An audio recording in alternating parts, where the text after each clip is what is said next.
my name's Woody, and today we have got some awesome brawling in the World Championship. I'm joined with Ark. We are going to be your commentators for the first match. Ark, take it away. Yesterday was just absolutely insane, and I have no doubt that today will be just equally as, if not more so. Up first, we've got Clash Latam versus KGP, followed by Clash Latam versus INTZ, and then KGP versus INTZ. These are three superstar teams, but I really have to highlight INTZ, a squad that is on the global leaderboard at 7th position and by far ahead of every other team in their region. They are certain to qualify for Worlds and are really going to put on an excellent show today. Take a look at their point total, 240, nearly double the next spot. But KGP, formerly Red Canids, is an amazing team that has a great history of competitive success. We'll see how they perform in this month's event. You can see the other 5 teams that have also qualified to their arc. Yeah, absolutely. Like you say, INTZ definitely the giants of the LATAM South region. But as we saw yesterday, Clash did qualify for Worlds in the European region as well. Still 2 spots left. And we may even see one of those be a bit more known to us later as to how that might unravel in the NA region later. But we'll have to wait and see as far as that goes. Right now, let's take a look at the Clash Latam and KGP teams.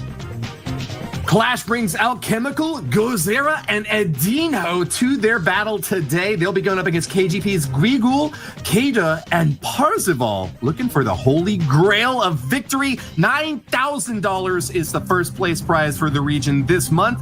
Let's take a look at some gameplay from these teams in their previous matches.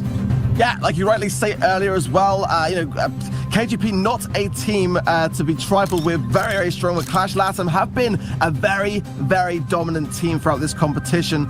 They've been very consistent for the most part, actually, and just maybe overshadowed a little bit by INTZ, but nonetheless, they've got some very, very good players that I would absolutely be keeping a keen eye on. And of course, we all know Clash EU, their sister clan in a different region, has got a big name to themselves. Possible world qualifier contenders. They have got some great scrims going on in the background, I'm sure of that. But KGP, formerly the Red Canids, have also got a big name to uphold. Huge competitive success in this region from this squad in the past, and a great story carrying them to today. Have qualified once again for this massive competition, and have got thousands of dollars riding on their performance, which will be wrapping up in just a couple short hours.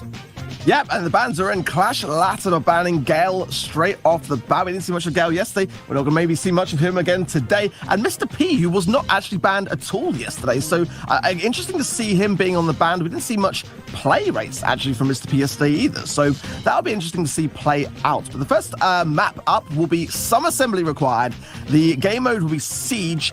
And with those bans in mind, Woody, what are your thoughts looking ahead in the game to come?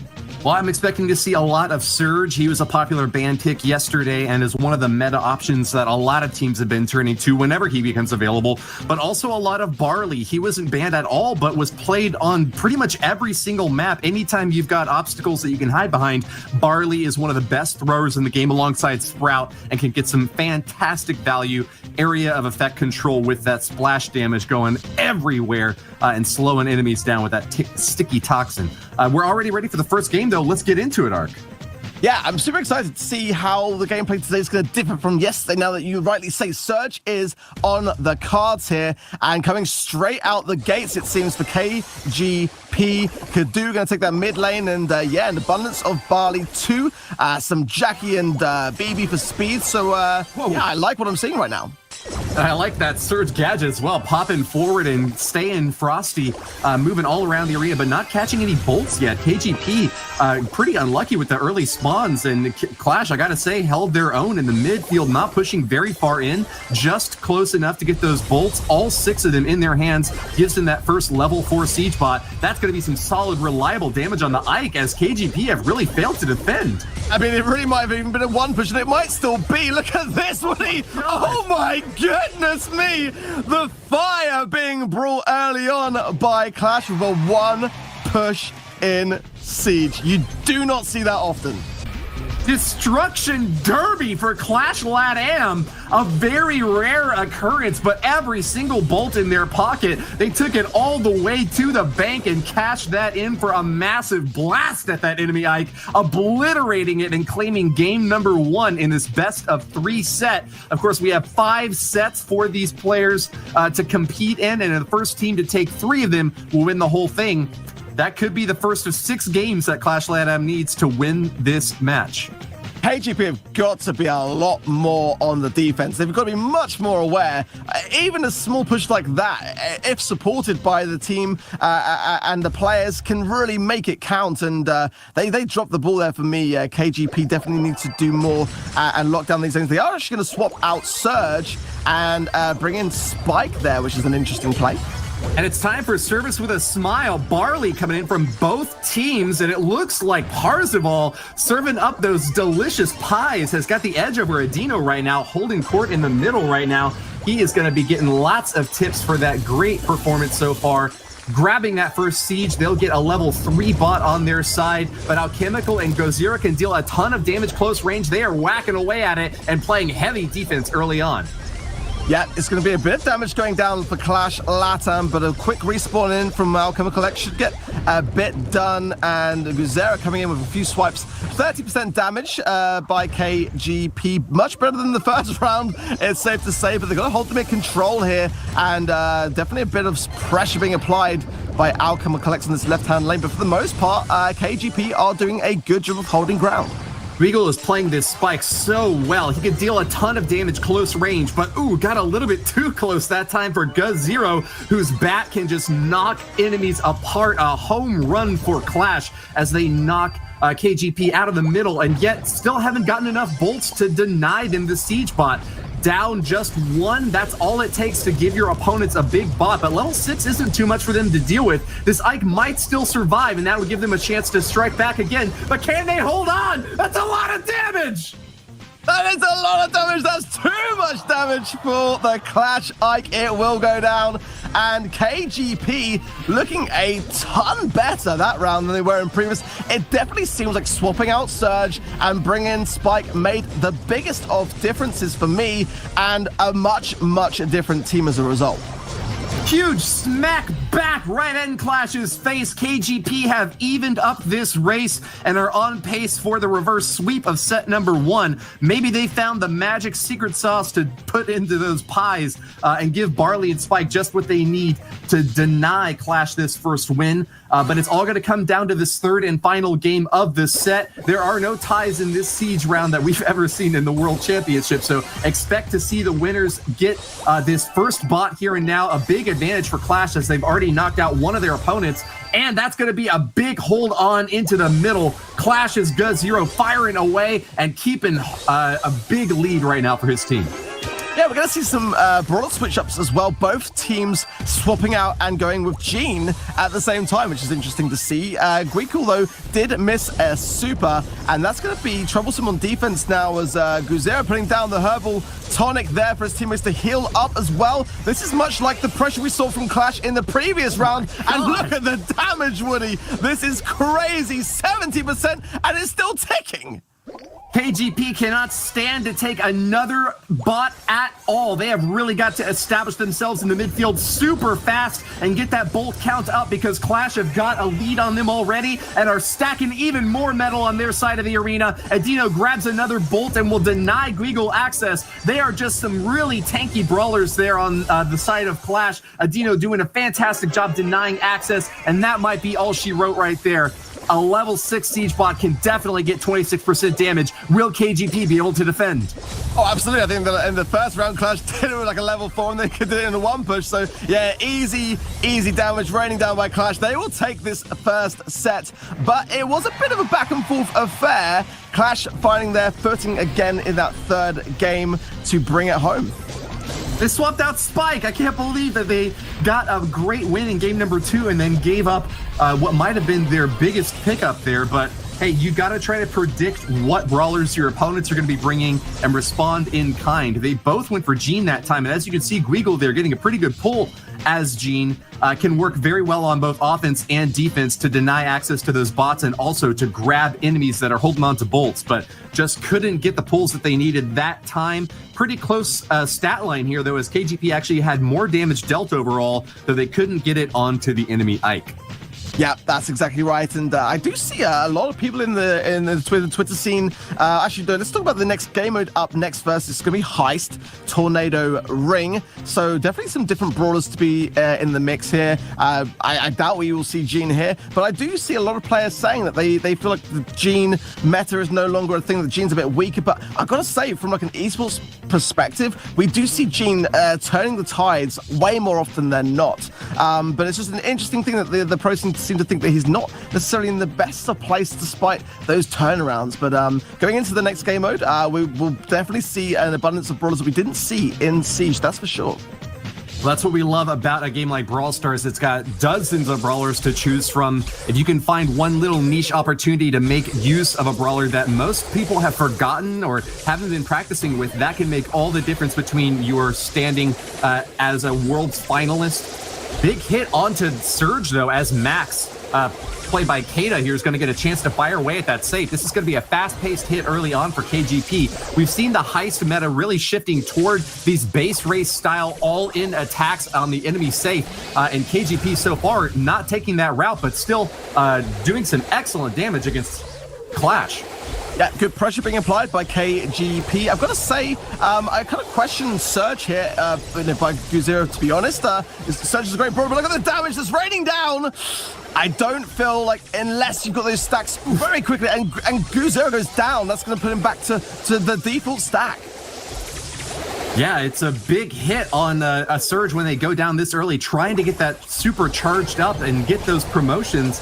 KGP going to be playing defense now as Adino has kind of snuck past all three of those KGP red brawlers, and Regal going to have to dodge away and heal up from Parzival. Guzero not going to take the opportunity to go for safe damage, instead taking down that Pam healing turret and going to move back onto defense, trying to get that super charged up once again, like you mentioned. That's exactly it. Guzero's going for like the long game, and that's why I just don't think Surge is a great option here, because Heist can be over in seconds, and Clash into going for the slow pressure, again going down, dropping those stacks is going to be putting Clash Latam back to square one here, and I think they might need to be thinking a little bit differently going into the next round, what brawlers they take into the matchup. Clash playing this like it's a marathon, but KGP are sprinting toward the finish, and with only 36% left to deal on that safe, that could be any brawler that gets past this line of defenses. 36 seconds remains in this match, and Adino might have done it right here. Gets a snappy kill and makes a shot at goal. Can't finish off the safe, but he's made an opening for Kata and Parzival. Healing turrets down, and that's going to give them some great survivability. Some additional shots going in there and threatening heavy. Adino on defense doing his best to take down Kata, but it's taken a long time, and they've only got 17 seconds left to equalize. That's a massive gap to close, Art. Yeah, I don't see it with 10 seconds how they can do it, but they're going to try for it regardless, and surely the KGP defensive line is too strong, and Clash Latam are going to have to go back to the drawing board when it comes to Heist. Take a look at Guzero there. He made it all the way to max out his super, but it didn't work for him at all. To no avail on defense that time for the snappy plays by KGP. Take a look at the replay now as you see the damage just being dealt to that safe in so many rapid successive hits. The little bit of counterattack that we saw from Adino there, throwing that pickaxe at the red safe up top, only brought it down 9% total, and at the end, it was not even close. KGP dominant in game number one. Yeah, and for me, I've got to say again, Surge is a great brawler. There's no doubt about the power of Surge, but I do still feel, as we saw last month, despite the balance changes and that small nerf, he is a brawler which is very circumstantial. You've got to know what game mode that you're playing him on and what map you're playing him on, and whether it's going to be the right choice or not. I definitely feel like Heist is a game mode where you can't go with that long game approach too much. You've got to have a balance there, and yeah, I like the difference. I would actually personally kept B. I think B's a really, really strong brawler here, but definitely Clash Latam feeling that the time was right to make some changes, and they've gone for Spike and Bow as a switch up to that previous comp. Well, I'm happy for KGP that they've kept their comp relatively stable here. Parzival coming back once again with Pam. I think that worked really well at applying a ton of pressure on Clash at the bottom, but they have switched out Surge for their own, as you noted.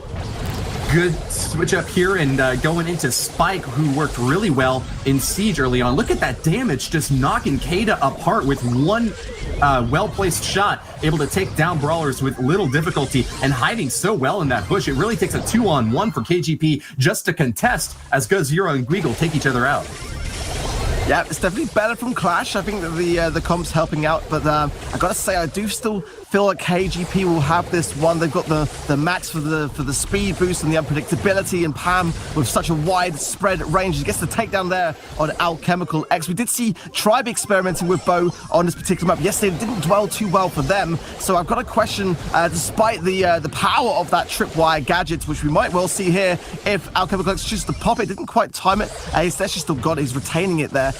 So not much damage, so it's definitely stalling the onslaught from KGP. Much different to the previous game at the very least, to say. Go0 is getting massive value out here, even when Kada is able to get that super jazzed up and run straight through enemy fire. Go0 almost never misses. That curveball is coming in super handy. Every time he throws that spiky ball, he basically gets a ton of damage, and he's equalized there with a little bit more stacked on the enemy safe. It's neck and neck right now with 39 seconds left. Neither team has really scored a big hit yet, Art. Yeah, but great pressure from Clash Latam, gotta say. Like, they're getting themselves in great spots here and working the spawn the way they should be, and the pressure is continuously on KGP now. So I think Clash Latam with a few shots here, one from Adino, will even be enough just to tip the balance here. 20 seconds left. We're gonna have to see some pressure being applied, some counter pressure from KGP on the opposing table. This one's gonna be all over. And Dino with a massive super rages through the enemy base, striking the safe and getting back into safe distance as well to fire away with his pickaxe again. KGP left high and dry, no way to close that gap, and that's going to be another equalizer in set number 2. Clash making the strike back this time.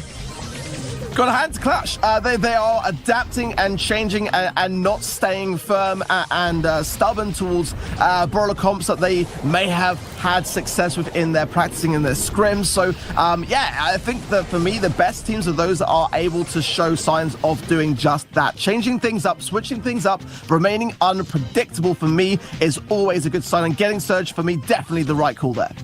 Strong yet supple, firm yet bouncy, able to get back into the action right when we need them most. Great job there to Clash. Having picked up the first set, it seems like they may have that comeback strength necessary to get the second one as well. It's all going to come down to this third game, the tiebreaker for set number 2. Do you expect to see any big brawler swaps here, or...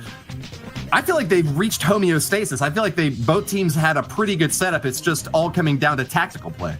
Very true, actually. They're much more closely matched. The thing is, the bow does counter the Pam turret, and that'll be interesting to see whether the teams do switch that up. Pam is a great choice here. They are going to swap the bow, and the Pam will remain. So that actually may go against Clash Latam here, as it did, and they're actually going to go with Surge. So I'm not sure what to make of this. I mean, it really depends upon retaining those stacks, and I've got to say, Kadu did get off to a pretty good start. He's already on his second stack.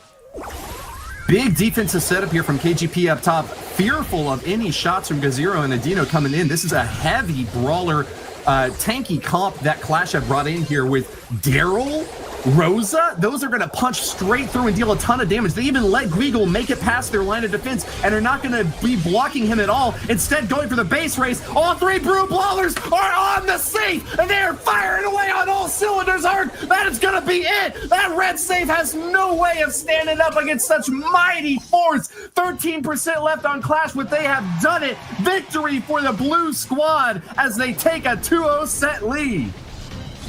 It just goes to show, right, that when under pressure, having Surge is not the best brawler, because you're more consciously aware to try to regain your stacks and to regain your power at its peak. And sometimes in heist, you've got to take some deaths. You've got to be more aggressive, and that's what we saw there. Clash Latam turning it around really nicely, are going to take it then and go 2 sets over KGP. The dragon roars through the enemy base, and without a single moment left to spare, as you saw in that replay, BB taking out her bat, all the bases loaded, cracks a major grand slam to finish that safe off without a second to spare. You saw those two defenders struggling valiantly to try to take her down, but with exactly the right amount of force applied to enemy brawlers and safe alike, Clash have taken the 2-0 advantage against KGP and will be storming into Stone Fort next.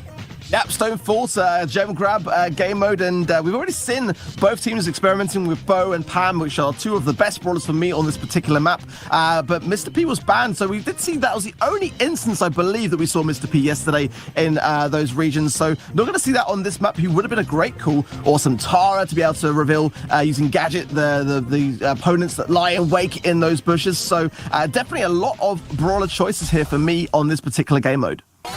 Yeah, Mr. B gets a lot of value in these gym grab maps, often as the gym carrier here. We see an early cancellation out the left lane as Gazero and Guigle take each other out. Probably a little bit of an advantage for KGP as they're going to deny Gazero that opportunity to build up. But no, he's actually popped his super after respawning, and he'll have that level 2 ready to help out Alchemical, who's grabbed all the gems so far, blocking access to Parzival in the middle. Big advantage early here for Clash, Ark.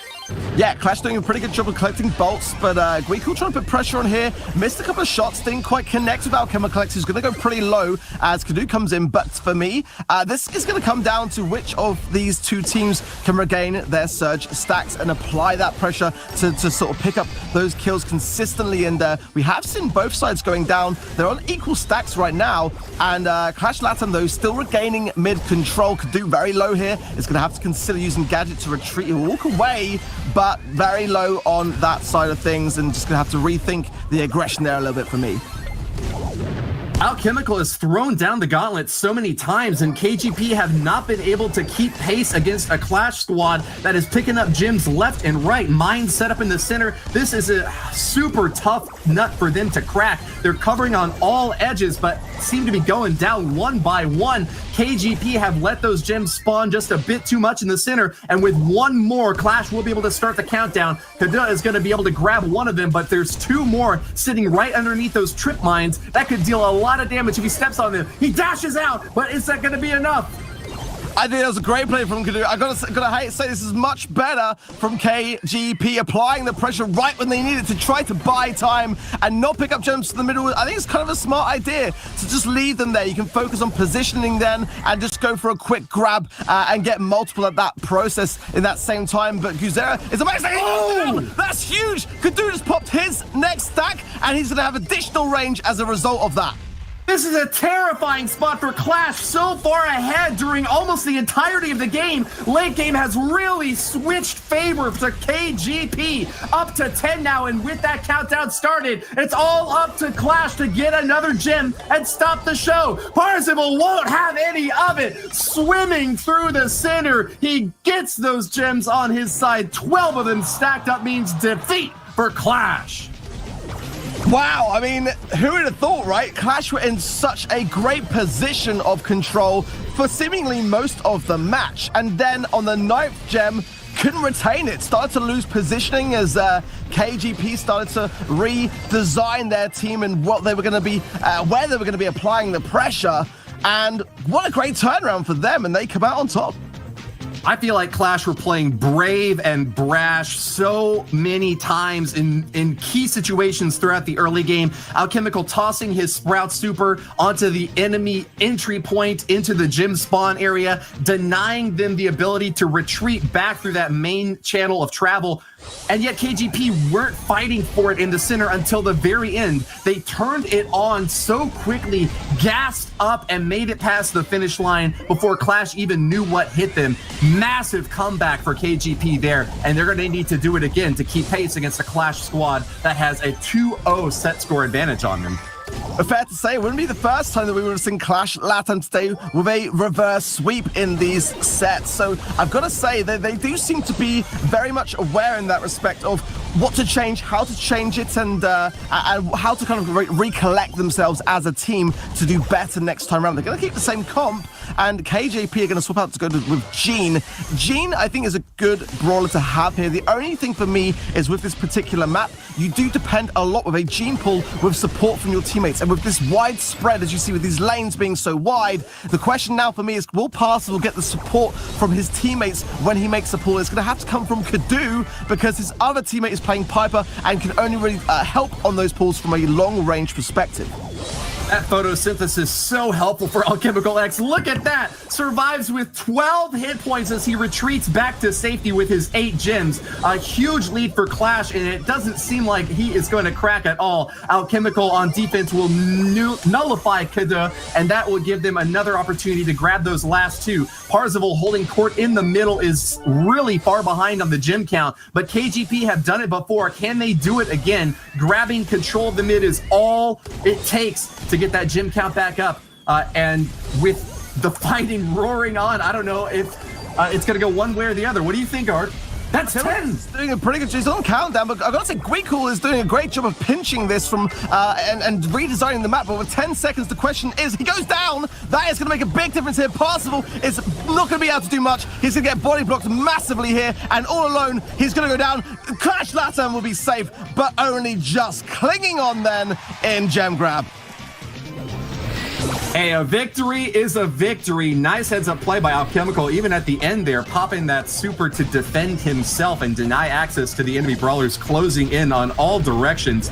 Clash played that very well once again and actually managed to keep their heads on straight instead of like last time when they kind of fell behind. But kind of an interesting storyline that out of all 3 sets so far, the team that has won game 1 has lost game 2. We are going to another tiebreaker in this series arc and a match point opportunity for Clash LATAM. They only need 1 more win. This has seemed like a really tight back and forth, but all the points are stacking up on Clash LATAM's side, and KGP need to get this win here and now to keep their dreams of first place alive.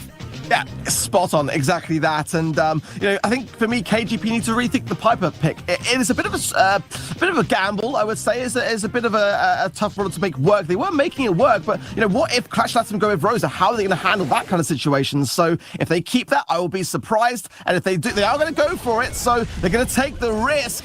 And the question now is that risk going to pay off? Are KGP going to stay in the running here, or are Clash LATAM going to get 1 more win here to take this matchup? This is going to be some super long-range brawling from KGP, and they are going to need some epic snipes to take down a brawler like Alchemical and Gazero. With healing and shielding, that is going to be a big ask of them to finish it off. As you see there, Brock knocking down his own bush line is going to be a big deficit for KGP, who have yet to establish themselves in this match. Kata hasn't been able to grab any gems so far, and that's a huge advantage for Kata and for Gazero and Alchemical in the middle here, healing themselves back up and taking these brawlers on 1 by 1. KGP just haven't gotten the strategic edge yet to even be able to knock down a healing turret in the center.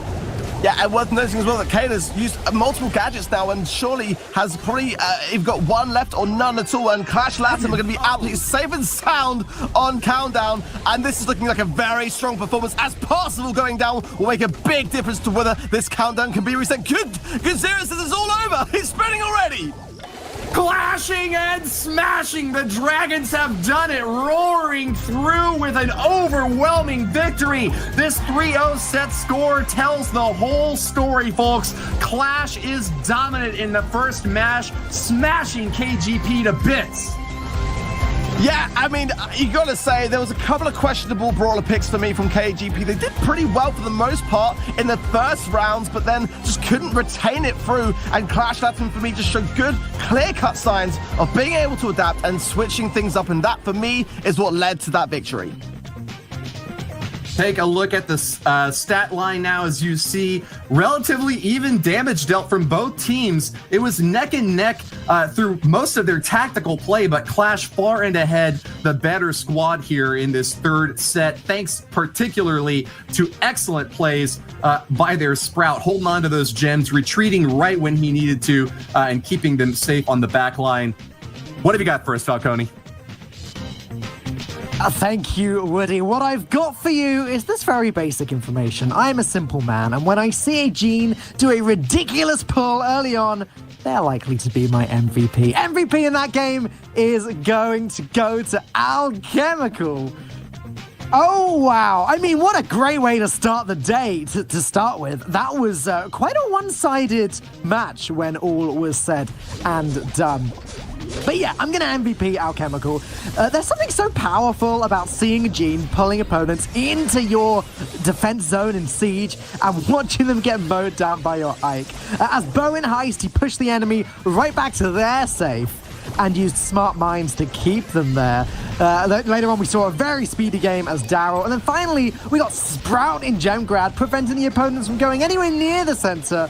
And then in the final game, Alchemical switched to Pam, where we had very much the same story. Complete lockdown, complete lockout. Clash Latam really living up to their European comrades and taking this one down, showing what they're worth. This is what the group's looking like now. Clash Latam, a very nice start. 3-0 set score against KGP. But now, as we move on, it is time for INTZ to show who the real king is of this region. The next match is going to be Clash Latam up against INTZ, and I suspect that this is going to be an extremely good match if INTZ can give as good as they get from Clash Latam. Let's take a look at the teams.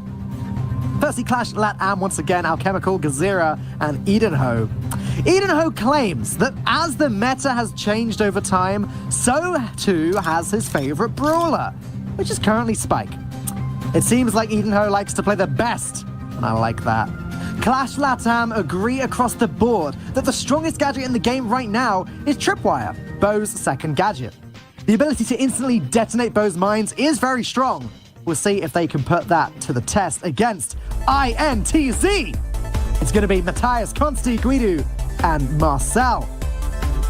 Matthias' favorite brawler is Crow, and he claims that that hasn't changed since the beta.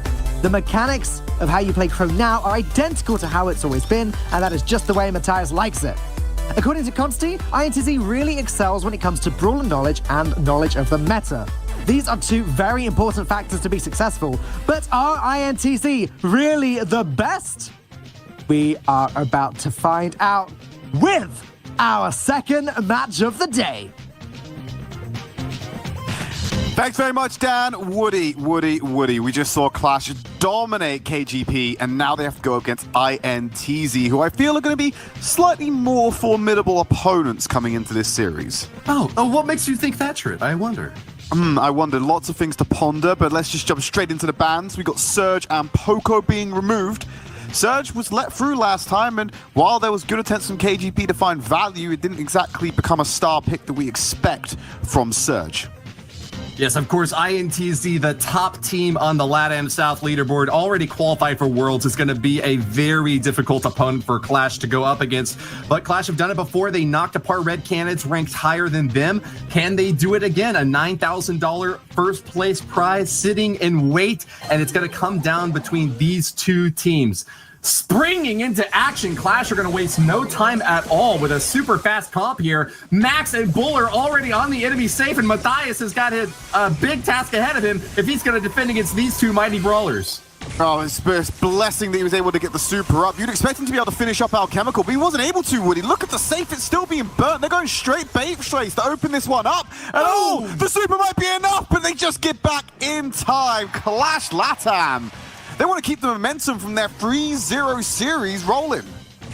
Like a nutcracker demolishing a walnut, just gomming on that enemy safe and tearing it apart. Only 6% separated them from victory and defeat, but that's all you need. Speed is on their side when you play someone like Max, and Bull can deal so much damage close range with a mega hit pool that just cannot be taken down, even with a brawler like Gale, who's able to push enemies off of the safe. Not enough to keep them safe that time around, Trid. And it was an important tool to use there. It did buy a lot of time for his team for INTZ to be able to try and answer back with the damage to drop it down to that 6% deficit that you mentioned, Woody. If there was a little bit more opportunity to push them away, build the super faster, maybe get a third one out in that fight, would have had a better chance of slowing it down, because that was a race against time, and Gale is so good in close quarters at shutting down and stopping play. Well, if past is prelude, Clash are going to do it again. Bull and Max are already on that safe, firing away and taking it down to half hit points. Return fire from our INTZ squad, from Marcel. Gets the damage in, but can't finish it off. Defense from Alchemical going to come back and push them off. And once again, we have another opportunity for these teams to play defense in the mid or go hard in the paint. Guido is planning to play both sides of this match. Goes for the enemy safe, though. Can't keep pace with Clash, and will instead get some additional damage stuck in there, tying it all up, Trid. And that's super important that you've seen Guido doing this, Woody. He went back to the safe to help deal with the damage, to make sure they can clear people off their safe. What does he do? He pockets a super, runs himself down to the opponent's safe, and converts that damage all the way on it. So close to victory there as well for INTZ. These adaptations have been amazing, Woody. They just need to find 5% more.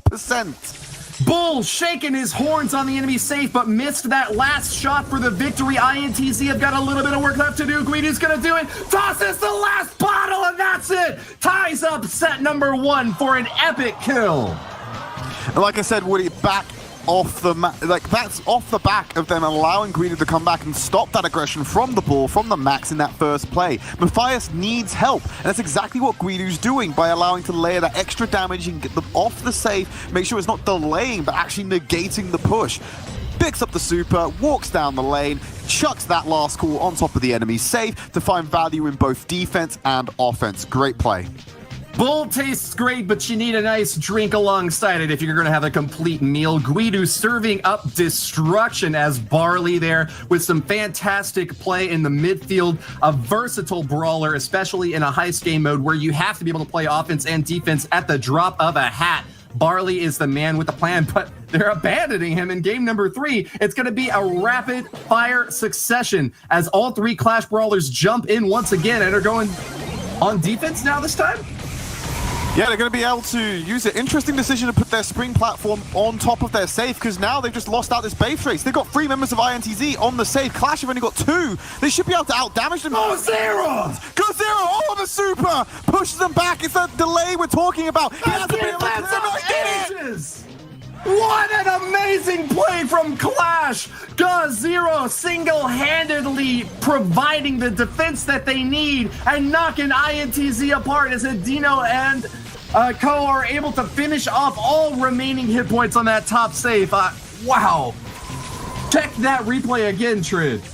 I'm looking at the replay, Woody. I'm trying to figure out what happened with Marcel. He was incredibly low HP when he was coming into that push. If he was able to negate some of that damage and come into that fight healthier, Gazera would have delayed the push, but not actually removed the Daryl, meaning that you'd still have 3 brawlers attacking the safe.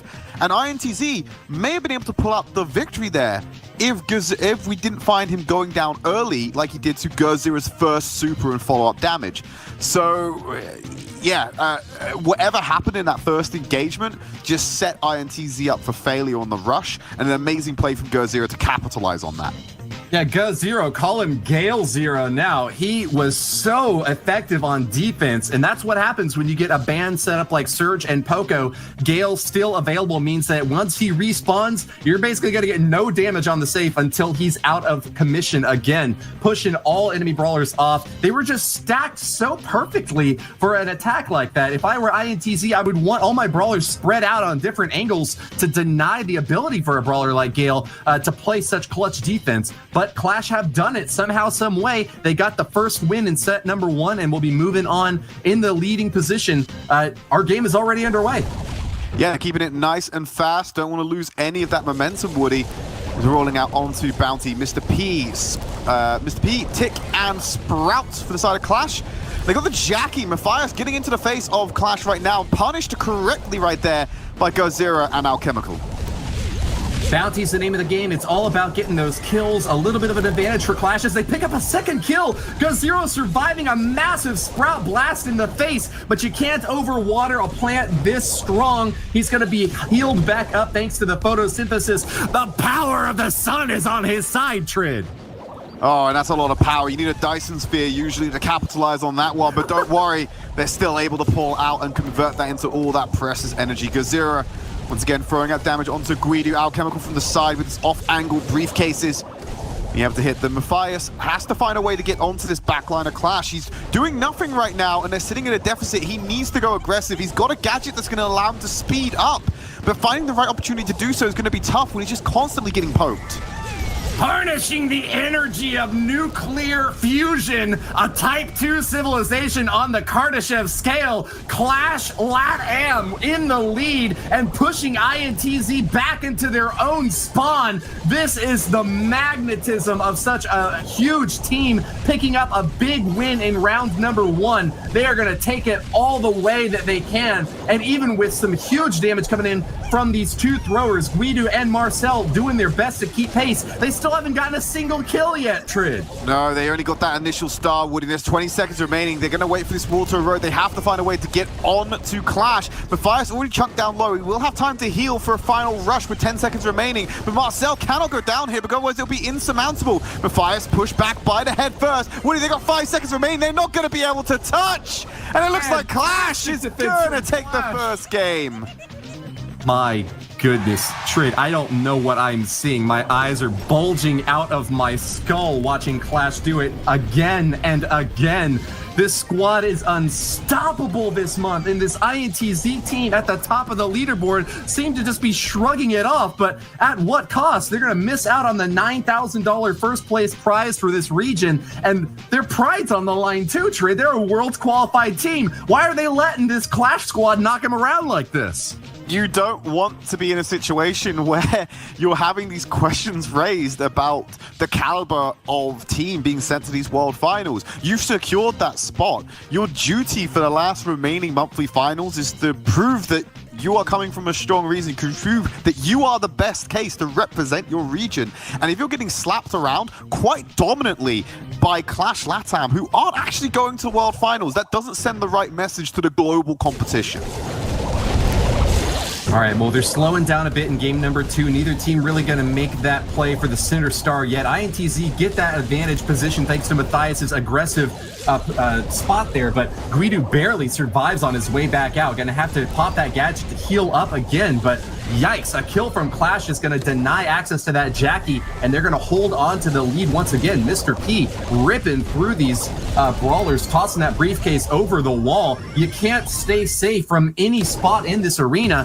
His Roboporter's already starting to trickle through and get some additional damage in there, Trid. Alchemical is just keeping Matthias in check, Woody, as you've said, and the porters are helping him do that. There's the speed boost. He's going to go for the play to try and find something. The zoning's not quite correct. Matthias manages to juke out the final shot from Gazera. One more should do it, but finally Alchemical on the respawn will avenge himself. No. You can't catch me. Matthias singing, but not able to keep it up for the entire time. There's still a 1-star advantage for Clash, but not as big of a lead as they've been able to hold in the past. It's all going to come down to these last few moments as INTZ need to push back into a huge force that is just raining down destruction on them. Adino and Gazero just dumping the damage in on poor Marcel at that right side. And with a super, oh my god, barely survives. Marcel on the retreat now with 30 seconds left, Trid. 30 seconds, only 1 star in it, so it's not as bad as INTZ had in the previous round. 1 pick on any member from Clash will give them the definitive lead, provided they don't lose their own life on the way out. 15 seconds remaining. I'm still looking for Matthias to do something here, Woody. He has to charge down and run down Clash. No time to waste. Consti missing from their lineup might have cost them in this bounty race. They need to charge in now, but they don't have any hit points left in the tank. Clash Adino gets another kill on Marcel, and that shuts down INTZ's hopes of victory in set number 2. Clash are on a massive rampage with a 2-0 set score and needing just 1 more to become the champions for this region.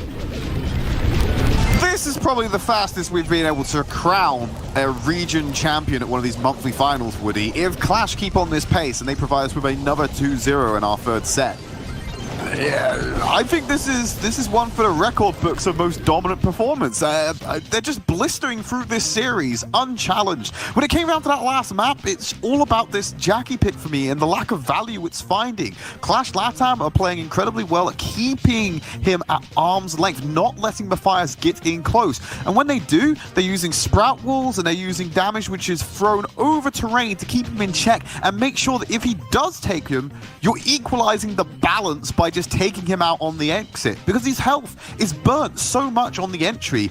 He's incredibly fragile by the time he does get that kill. It's just an incredibly easy pickup for Clash. I really did not like the composition and the playing through Matthias that was brought in from that previous round.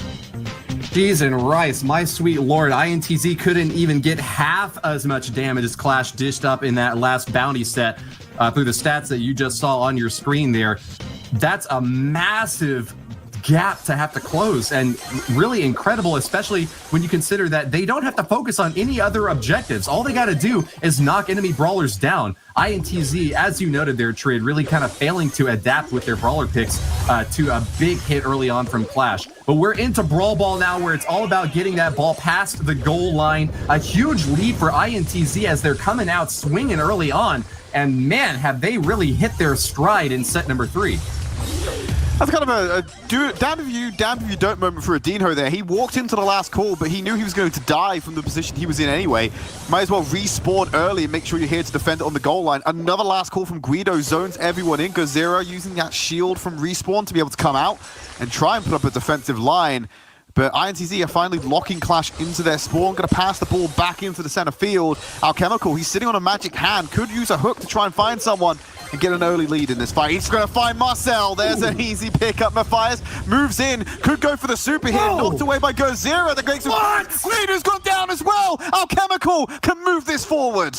What a brilliant strike, and that gives INTZ a big slap on the wrist. Clash have knocked them apart. Not going to get a chance to score here now, but what a big pickup for them to be able to push the ball back past the midline and destroy a few of these obstacles. Gozero threatening for the shot on goal, but not going to get it this time. INTZ are hurting from that last exchange, but have not been able to wipe out the offense from Clash. It's going to be equalized back in the midfield again as Marcel's going to get an additional kill stacked on, but not a chance to get that ball past the goal line. It looks like they're waiting for overtime, Trid. Potentially waiting for overtime here or for a pick. You saw how they punished Adino for being out of position there, so that was a great move to just make sure you still keep control of this territory. Last call being placed behind him once again, trying to do a great pull onto Adino again, constantly punishing the Jackie, as Marcel will now give them a taste of their own medicine. Alchemical doing the exact same thing to Matthias, a shadow of what we saw in our previous set. Very risky move, pulling a Jackie right into your own clump of warriors, but those brawlers are able to take him out so quickly with such high, rapid fire damage. Matthias at full health, goes for the goal, forces a knockback from Alchemical. Great use of the gadget there, but he's gonna have to rip apart his own wall on defense to get another brawler down. Matthias back on defense now will be able to deny access to Adinho, but it's overtime, and the walls come tumbling down. Next goal wins it all, Trid. Oh, here we go. Clash, they've got the ball. No super pass available for Gozera. He's going to play clearance. He's playing blocker. Great super from Matthias. Will turn it around. And the ball from Marcel. Make sure INTZ have control. 40 seconds remaining. They're now going to go on the offense. The grip of God from downtown, and now Matthias is in striking range. Hovers that super and is looking for an opening, but Adino will not give it to him. Gozero gets one more whack, and that's going to be it. Clash's defenses have held on, and they will get the chance to make the final drill on goal. Super pass across to Gozera. He's going to move forward. Got the shield over to Alchemical. He's pulled closer to goal. Matthias using the super to lock up the members of Clash. Adino wants to get control of this. Has to pass it over. Gozera has the shot on goal. Adino passes back. It's in! 10 seconds remaining. And a 1-2 pass punch from Clash keeps the ball rolling in their favor. They are one game away from an absolute blowout of the LATAM representatives that are going to the World Final. Such fancy footwork from Clash, tossing the ball back and forth. And you gotta say, that takes a shot every single time they do it. They're burning their own ammo, but it doesn't even matter. Landing every single hit and getting that ball past the goal line is what matters most. And they used every single resource available to them. Guido just unable to deny access that close to the goal line. That big Barley needs to come in earlier in the match if they're gonna get value out of a guy like him. I think that INTZ were definitely in a leadership position early on in that set, but with the obstacles coming down in overtime, Clash definitely took advantage of that in a better way. We were so focused on the ball at the end there, Woody, we didn't even realize that Alchemical, even though he was pulled behind the goal line of INTZ, he was still alive, causing havoc whilst inside the goal himself on 50 HP. They couldn't play focus to the ball, and actually it was one of the reasons why they were able to get it over the line was because they were constantly under threat from two directions and they couldn't finish off Alchemical. Well, we've got a reset in the midfield now as we have a big change in the brawler setup here. GuzZero is going to be playing Frank for the first time today as INTZ's Marcel brings El Primo into action. Haven't seen a whole lot of him, and that's really not going to play in INTZ's favor at all. Clash make a big rampaging strike through the space. Big super on the enemy goal line, and that's going all the way in. Adino scores! You can see that coming a mile away, Woody. As soon as Frank was able to sit on that super, have ball control, move into a position where he could just stun up enemies, lock up the terrain, sets it all up for another one. And there's the super again. He can chain this together, but thankfully taken up by Marcel to shut down the push. Alchemical had a shot on goal with a super pass, but Guido shut him down and will keep hold of that while the respawns come in. No way to make the goal happen this time. Guido's just going to toss it over into the corner and walk to his own doom. Max is scary, but cannot hold up her own against the big old hammer dropped by Frank. GuzZero takes a big hit, but Alchemical's magical puffs are going to start getting him back up to healthy. He's going to toss the ball into his own goal line area now as he plays defense up on the front side, swinging that hammer with every single inch of the enemy lives, but not able to connect with that last super there, Trid. Bit of a swing and a miss there for Frank, but he'll be able to build that super up fast enough. Mafias going to go in with one of his own, knowing that he won't be stunned up. Counter damage has come in. There's the super online for GuzZero. Will go down, happy to sit on top of that one because they know that, well, there's nothing to gain. The ball's in the back right corner. You got two members up. There's no pressure against the goal right now. Respawn in the middle. Advantage for Clash LATAM. Remember, they've already got a goal. They don't have to put another one up on the board if they could just defend against INTZ for 42 more seconds. Great gadget use. Great gadget use there. The flip GuzZero out of the way, stops the super coming in and locking up multiple members of INTZ. Marcel being speeded out by Guido. This is the best chance INTZ are going to have, and they're trying to get through the unstoppable wall of Frank. They push it through, but he's flipped out of the way. Marcel just needs to walk in. He finds the goal twice in a row. GuzZero has fallen victim to being flipped over the shoulders of Marcel. Sneaking back behind him, and with an Omaewa motion, Naru knocks it past those lines of defenses. You are already dead, Clash. No way to get back in the action with that big of a hit. But as the respawn happens, they've done it! The team of dreams! The squad of gods! The family of fantasy! Clash have thrashed through both their opponents and take first place in the LATAM South region. What a beautiful set piece at the end there, all coming together, keeping hold of the super pass on Adino to make the final shot, but Alchemical having the tools in his pocket to just pull any obstacles out of the way with his magic hand. Everything set up by Clash on that counter-attack. As soon as they caught Mafias in Frank's super, it was already over. They had everything lined up, ready to go. They just needed the one pick, and Mafias was that pick. Great job to Clash LATAM. Big deficit on damage dealt and just barely neck and neck on those kills, but so many more goals even when they get scored on in a pretty embarrassing fashion. As soon as that respawn comes in, they had it past the goal line in a matter of seconds later. What a finish for this Clash LATAM run through the region. We've got one more match coming up to decide the silver spot. Daniel, tee it off for us, man. I mean, if you blinked, you missed that one. Clash LATAM just dominated both of the other teams in this region. INTZ, who have qualified for global finals, are not able to win today. Our MVP for that last match is going to be Gazira. And I mean, you heard Woody and Trid shouting this man's name, and with good reason. We know that Gale is good in Heist. We know that. But Gazira showed that it's about more than just the gadget, launching his teammates to the enemy safe, but also single-handedly defending Clash's safe. In Bounty, it was all about Sprout. The whole of Clash played a very defensive long-distance game, and it certainly worked out before finally in Brawl, where we saw a little bit more aggression. First, we saw Gazira as BB, and then the dominating Frank taking down enemy defenses left, right, and center. That was some incredibly well-played Brawl Stars. Here's the group now, though.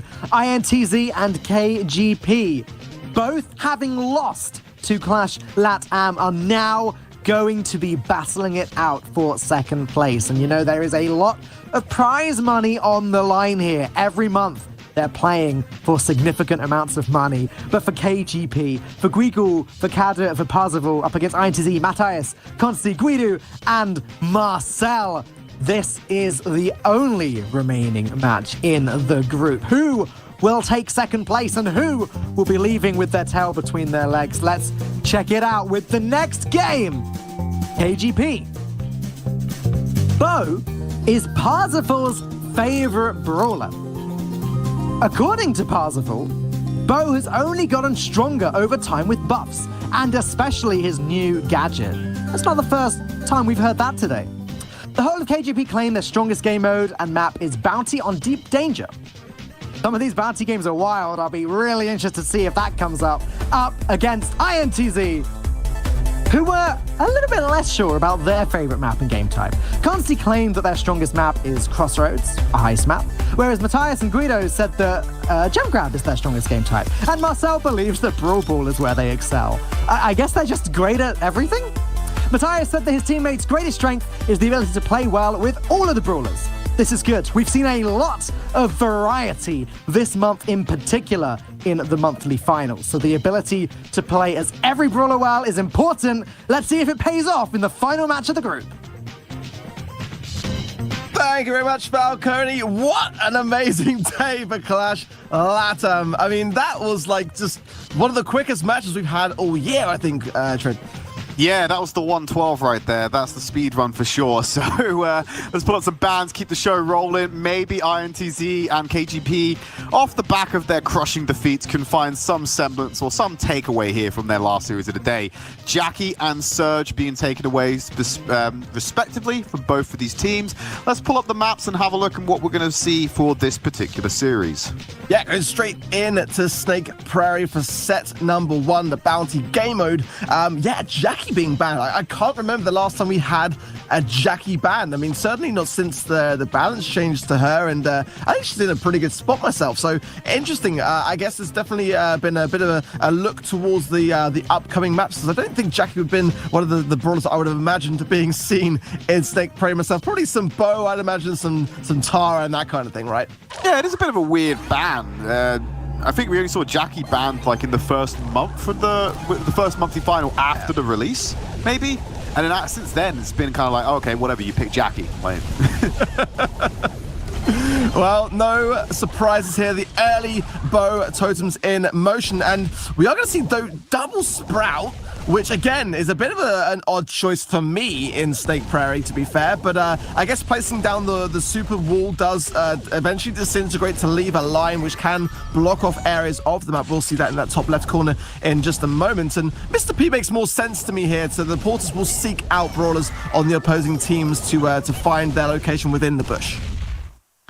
Intelligence versus counterintelligence arc. That's what this is. The porters will go ahead and find the enemies, and Guido's just going to shut down the routes to do that from doing it naturally. Unfortunately, the porters don't care if they're seen. They'll just walk into the brush anyway and give you your tracking. They know Guido's on the left-hand side by himself. They're going to empower the porter to help Guido potentially get some damage on here. And they are chipping away slowly. It forces INTZ back. But it's not substantially going to give them a kill. Marcel misses the gravity. Oh, he might be enough more than he can chew here, Ark. Marcel still able to get away. One more shot should do the trick. And Guigo will find it to give KGP a lead. Yeah, it was a tight spot. I think just a little bit too aggressive on INTZ's part. They did have the lead. They didn't need to make the play, to be honest. And to be fair, Guigal was using a great use of Gadget to really be an absolute pest, really, to Guidu playing Sprout, and he might even pop it again. I know it's going to go down. But, you know, they didn't need to make the play. They didn't need to go on the aggressive, but I guess time was ticking, and they wanted to go for it. But now in a good spot, Marcel popping Gadget. This could be a chance for INTZ now to return this.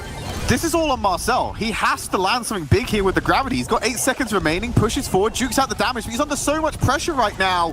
And he's going to be forced away. He's not able to get in range. The gravity does lock up one, but no kills come in, and it just means KGP maintain the lead. Once again, INTZ putting all their stock into an initiator and unable to find value, because this time in the previous series arc, Clash were able to kite away the initiator. In their case, a lot of the time it was Jackie. This time around, they're kiting away the Tara and just keeping him at arm's length. And INTZ are falling victim to the same problems they had in the previous matchup, albeit with a slightly different lineup, because now Consti's in the mix. Yeah, it's a real balance between, you know, what you do in terms of your strategy going into Bounty. And I think for me, Snake Prey is a map which is like no other in that respect. We see a very, very different kind of brawler meta lined up for Snake Prey in particular. And yeah, you've really got to be cautious to know when to go on the aggressive, when to not, and also when to really capitalize on those moments. And yeah, that final suck was so important for Marcel to land. It just didn't quite happen. And as a result, here we are with KGP taking the first game of this set. There's nothing wrong with the Tara on this one, Ark. I quite like the Tara. You're seeing the value it brings right now with the Gadget. I agree, it's just down to like finding those avenues in. Now, they don't know Marcel where he was until those cards started getting thrown. If you can get close to any of KGP, you can definitely find a kill here, even without the super online. Parsable already feeling the hurt. He's calling in Consti for their support. And that's what we want to see from INTZ. Boxing KGP, getting kills. Kader back on the menu as well. What a clap back from INTZ in this second round. Yeah, really nice display of aggression early on, getting in amongst the spawn, and it was a really, really nice pinch. Actually, it's a bit of a change of style. Wait, no, Ark, we were so focused on that, we absolutely forgot about the Nani coming in from Guigal. His super combined with Kader's briefcase, they found a kill out of nowhere. They spun cotton into gold somehow. Yeah, it was like, I think it was slightly off camera actually when it happened, and it was a nanny, a peep nanny going out, and probably, I imagine, running autofocus then for the additional damage that brings. The more that peep is on the map, the more damage will be inflicted upon a hit, and it seems that it was successful. This is disgusting. Yeah. This is so disgusting. They're sitting on Bo's super totem, and without even putting himself in the firing line, they're just perpetually sending out peeps. Guigal hasn't moved in the past 1.5 minutes, Ark. It's a solid strategy, but one which does come with a lot of risk, because look at this, KGP are behind and they are just banking on those peep hits, and if they don't come, the time is still going to be ticking. 20 seconds left. They need 3 stars. They need to get a kill here. Parsable and Kudu going in, but the super from Marcel connects, and Kudu goes down. An even bigger lead for INTZ. Game over, game over. INTZ definitely going to walk away with the game win here. In fact, they find a kill onto Marcel. They might get away with this one, but there's not a high enough fire rate on Kader to make that work. INTZ equalized the set. I love that nanny strat arc. It didn't work out for them because obviously, like you said, they were behind and there's too much of a deficit to go. But the peep allows you to also scout and gain information that you can guide your team. We saw it at the end where Kader and Parzival were being guided by the peep to show where they had to go. They just didn't have enough time to be able to pull off enough of these kills. I like the strategy under different circumstances. I think you can get great value from it. Yeah, it's not a bad one. And credit to INTZ, Marcel and Constance for shutting it down as early on as they did. That is the strategy that you've got to use to counter that, is to get really, really aggressive early on, shut down the super totem as much as you can. We see that a lot in Europe, a lot of awareness to that kind of thing as well, and various other regions. The bow totem only has 3 uses, so getting that taken down early on is a big difference to the outcome. We're going to see some changes to INTZ. Marcel going to go with Pipe this time around, and don't underestimate homemade recipe. Still a really, really strong gadget despite the range nerf recently. Yeah, well, they found out the super totem. The peep's already in play. Guidu low. No one's there for the follow-up. Kader under fire. Marcel and Consti Gonna shut that one down before they can even begin. And now INTZ put themselves in a position of power. Once again, Guigle with this Pinani and the Peeps are gonna be playing from behind. They're boxed in. It doesn't matter what you do here. You're under so much pressure. They're looking to find this super totem again. And Parzival goes down. 5-star lead once again for Marcel.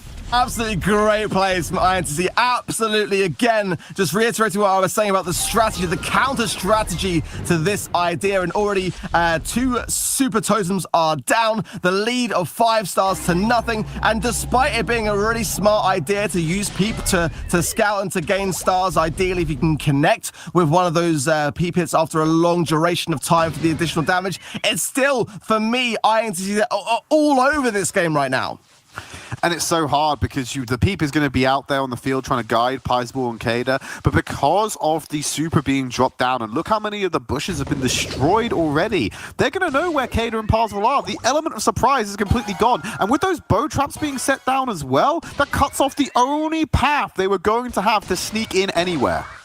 Yeah, I really like the use of the Tara gadget there as well, and INTZ still very much in control, but now it's not going out from Kadu, and Marcel just trying to stay alive. He goes down. There is going to be an exchange of stars now with 10 seconds, so is it going to be enough time for KGP to do something? No, not now. Marcel says no to that. 8 stars to 2, and a spin and a pin just to seal the deal.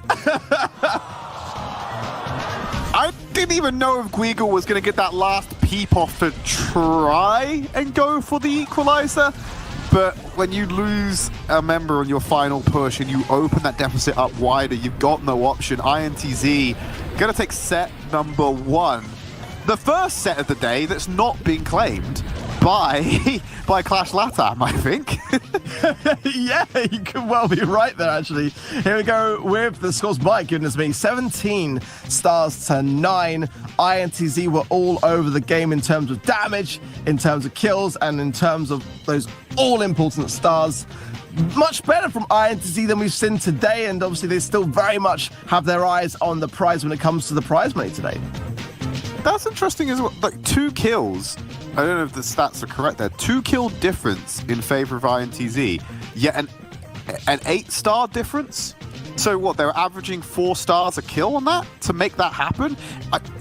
Is that just? I don't want to call attention to it because it might actually be like incorrect stat gathering on that one. But that seems odd if that's correct. That they were averaging 4 stars a kill to make up that extra deficit.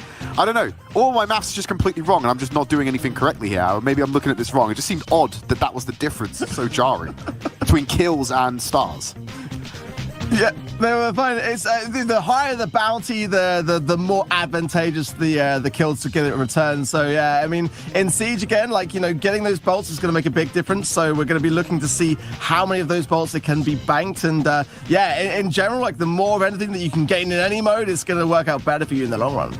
I just heard from production the stats are correct as well. So like I said, it might just be having a dull moment and not being able to process how that works. But like I was saying, I just thought that was very bizarre.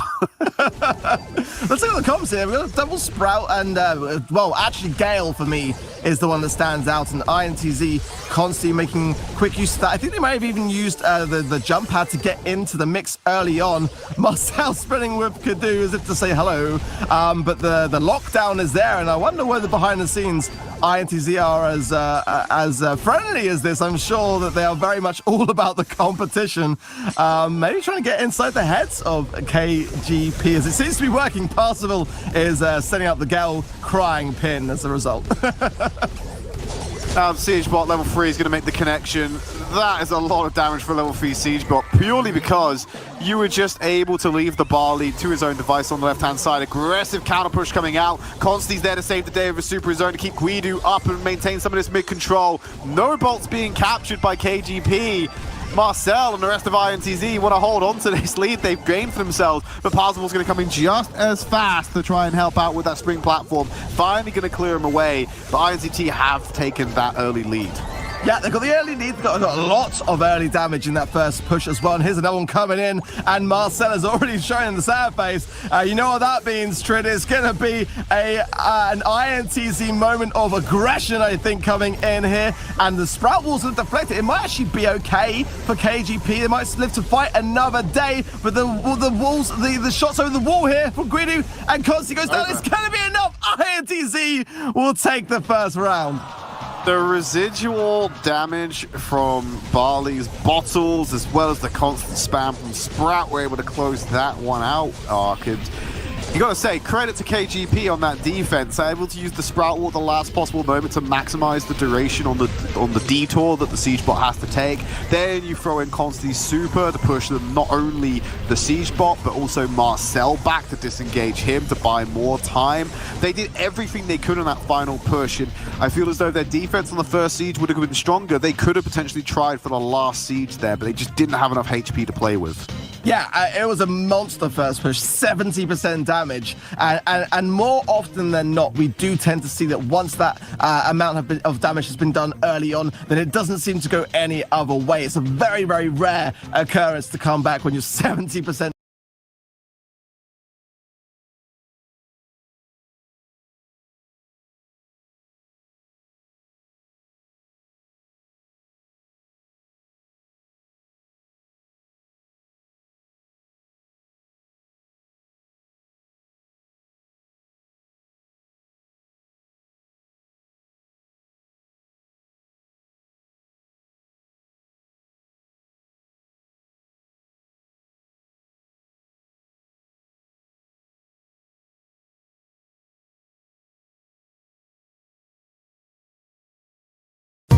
Hello and welcome to Brawl Talk and to the first update of the year. Now, Ryan, what the heck are you doing? Well, Danny, I'm so glad you asked, because in this update, we are going to space! Now suit up. Not again. Perfect. Are you ready? 5, 4, 3. Here we go! Hello and welcome to Season 5, Space Cats. And we are releasing our first cat brawler named Kit. Uh-oh, it seems we got a replacement. It seems that the new brawler Kit has been replaced by Colonel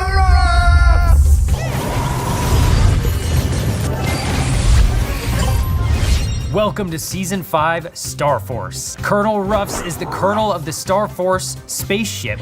He is a master strategist, our newest chromatic brawler, and a dog?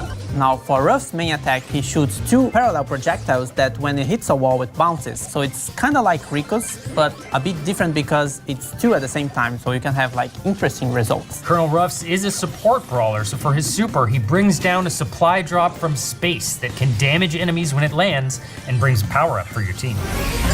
And for the Star Force season skins, we have Terry 1, you can see the name there, and Ronin Ruffs. Also coming in the update, we have new Lunar New Year skins, and they're space themed. They are Space Ox Bull, Navigator Colette, and Dark Lord Spike.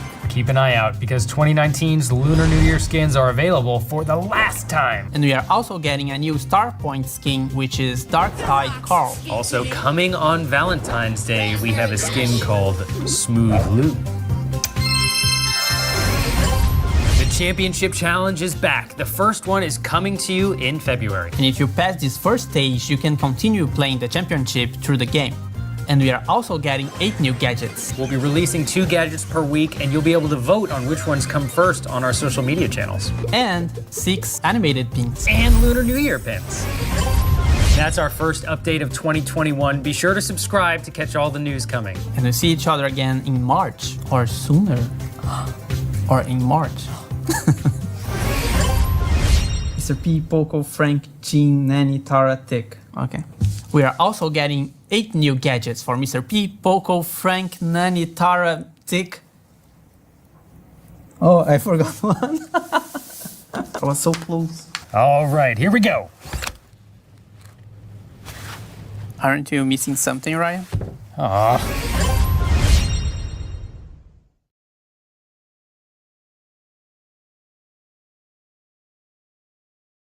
70% down upon a first push. Whether teams will change these comps as a result of that last game, I'm not sure. One thing for me is Barley right now definitely seems to me to be a brawler, which since that new gadget being implemented, Herbal Tonic, seems to be running riot, and we are going to see actually KGP move away from that, interestingly enough. Interesting decision by them. Marcel now moving on to the BB as well. Coming around from the side. Guigel stunned up. Now he's going to be locked into a corner. doesn't have an opportunity to pop his super. Bolt lead in favor of KGP, and they will get the level 2 siege bot. Very weak one to start things off, but they've already not got the full strength push to reinforce this. Yep, KGP are going to have to be a little bit composed here and stay alive, because that makes such a big difference, not only to this push coming in directly, but indirectly with regards to control the next round. There goes the takedown of Guido, and again of Consti. That's a great moment there for KGP to capitalize, and being very smart by not all going in as a result of those kills. Just holding firm and staying in position, so important to banking these bolts for the next round. Oh, absolutely. Consti can't find the path he wanted to because he's been blocked off by Kadu. We'll move around to the side. Got a super online, locks up Guigle once again for Marcel to get the clearance, but Guigle turns it around. He shouldn't have got away with that one, Ark, and he banks that bolt to push KGP's lead even further ahead. Level 6 going to start heading towards the Ike. Great place from Guigle, and also banking the bolt that was actually being tried to have been banked by Consti, who tried to use I think a little jump pad to get out of the mix there and at least come away with a bolt. But as a result, this is great pressure being applied here from KGP as they start to maybe get some confidence here and bring things back. And we're not seeing any sad pin emotes coming this time from Marcel. I think definitely a much more serious tone in the INTZ camp right now. Oh, Consti just turbo inting right there into Kadu and Parzival. Oh, nothing he can do about that one. Guigle's got this under control. Ark, I'm calling it. This is all over. KGP have got this round. I don't see any way INTZ get the bolts they need to stay alive in this one. No, I think you could be right. And just as funny, as soon as I said that, Marcel puts out the crying face. And I think it's actually on the other flip side of things this time round. More of a genuine I am sad that we've lost this round. Yeah, they're just going to stop now. You saw Marcel just make a run at the Ike just for the hell of it, because they're not going to get anything of value. Last siege, it's all over. KGP going to equalize the set. Great to see a bit of fight and a bit of feist left in KGP, as I did feel like they kind of maybe had already accepted defeat in that last set, so that last round. So great to see them starting to mix things up a bit, and I've got to say, surprised to have seen them do so without the Barley pick. So yeah, I'm keen to see what they'll do in the next round as well. Final round of Siege coming up. We don't have, well, we can have draws in Siege. It's just not likely that it happens. And probably going to have the decider of this set coming up here. Remember, if INTZ win this one, Ark, they will go to match point, which will be good because this is just a battle for second place. Both these teams had identical match differences after their series with Clash, so it's a completely neutral fight for second place right now. Yeah, and a lot of money is going to separate that result. And, you know, for me, I've got to say, I'm not sure what team I would hand it to right now. We've seen signs on both teams of adapting, which is always a good thing. And Siege can be one of those game modes where you just never really necessarily know which way round it can go. We are going to see BB from Marcel already possible, locking on quick with Kadu. I'm not sure already for me whether KGP have got the stop that they need here. Marcel using home run, that star power to great effect to whiz around the map and bank quick bolts for INTZ. They've got mid-control right now. They've removed the Gale on the side of INTZ. They put Guido back onto the Barley, which means they're not going to have the reinforcements that they usually have for the BB to lock up these kills, but they will have that additional safe damage coming in from the throwers. Guido going to be picked off as the bot comes in. He's got sitting on that super as well. This is going to be a chunky push from INTZ. Yeah, damage raining down and more over the wall from the Sprout there as well. Almost 50% on one push is a big result for INTZ, and definitely looks like Marcel knows that.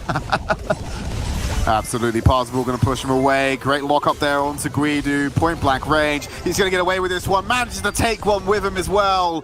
For the mid control. Marcel, like you said, using that home run star power to be able to run around fast, get control of these bolts and bank them. He's the only thing giving INTZ a lead right now. He is solo in the middle of the map, Arc, without a team, and 1v3, he generated more bolts than they could possibly imagine. Level 6 running at the Ike. Yeah, I've got to say, it's a really smart brawler choice and also star power choice, because BB would not be nearly as effective if running the other star power of batting stance for the shield. So gotta hand to Marcel banking serious bolts and look at the damage raining down as well. Is it all over now? Oh, they got it! INTZ close out the set and they get themselves to match points as they get a 2-0 lead. My goodness me. This is more like the INTZ that we're used to seeing. The aggression and the control and the confidence, and definitely wasn't the start that we were used to seeing, but now maybe starting to get within their stride. Absolutely, Ark. Absolutely. Great place there by INTZ. Turns out that barley was the secret ingredient they were missing all along. As soon as they got that back into the mix, far more dominant. But it was really impressive there by Marcel on the BB to be able to work as a solo operator, abuse the movement speed that they had over their opponents to be able to lock down all these bolts and maintain a consistent lead in this final game. Not that any bolts in it, actually. Only 4 that separated the two teams, but definitely a lot of early pushes that made the differences to me. I think in that first round, that's 70%, and in that final round, 50% being those first pushes. Hot Potatoes is going to be our next map, however. The game mode of Heist is going to definitely mix things up in terms of the brawler comps and choices, and you know, getting that balance between aggression and defense on Heist, such an importance moving into Hot Potato. I imagine we're going to see probably a few... imagine Gale's going to get paid here. We know how much people love to play Gale with the springboard to get onto the safe much faster, but you don't have that blocking wall that we typically find on some maps which really add value to it, so it might be able to deviate away from that one. Instead, going to see Kadu go over to the Rico, a personal favorite of yours, Ark. Yeah, I gotta say, I do, and I was going to mention Rico. I wasn't sure whether we would see it from the South Latin region, as it is normally a bit of a specialty from the Clash players of Europe, but definitely for me a great choice on Hot Potato, and already you can see it going to great effect just to shut down that middle lane, and Marcel is really going to struggle here depending upon what star power. I think he is running additional range as well, so that might come into effect here, but Kadu shuts it down early on and says no, Rico is superior. Well, you know, that's a Rico for you. Lots of walls to bounce it off. The damage comes in, and that range that Kadu is able to abuse with his super. Marcel wins out a duel, thankfully. He's got one of his own. He's going to bring some range to the party. He needs to find a way to get away from this one, though. He's thinking about using his super to try and take out the barley. Will lose his life for it. And INTZ have not been able to touch the KGB safe. And the KGP have just consistently been able to whittle away at theirs. Yeah, Parsifal's being a pest on this right-hand side by just getting continuous damage. Greedy shuts it down, but almost goes down himself, surviving on just 112 HP. And it looks like, for me, KGP finding themselves a little bit more comfortably so when it comes to Heist. They've got such an overwhelming lead right now. It'd be a serious misplay from KGP to be able to pull this one, actually lose this one, sorry, because they're still whittling away at the safe. Parsifal just needs one more bottle, and that'll do the trick. KGP come out with the victory. So at their series point, decide to have a second win and come back into this one.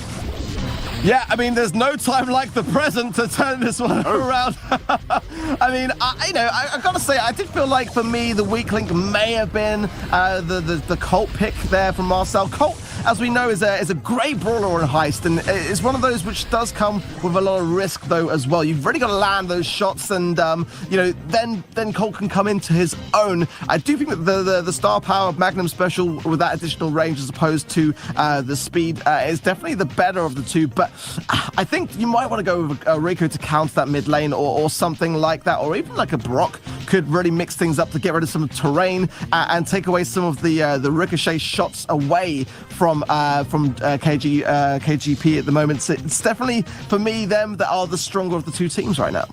Okie dokie. Carl coming into the mix as well with the barley and the Rico. No adaptation for the side of INTZ. They're still sticking with the Colt Max and Spike combo.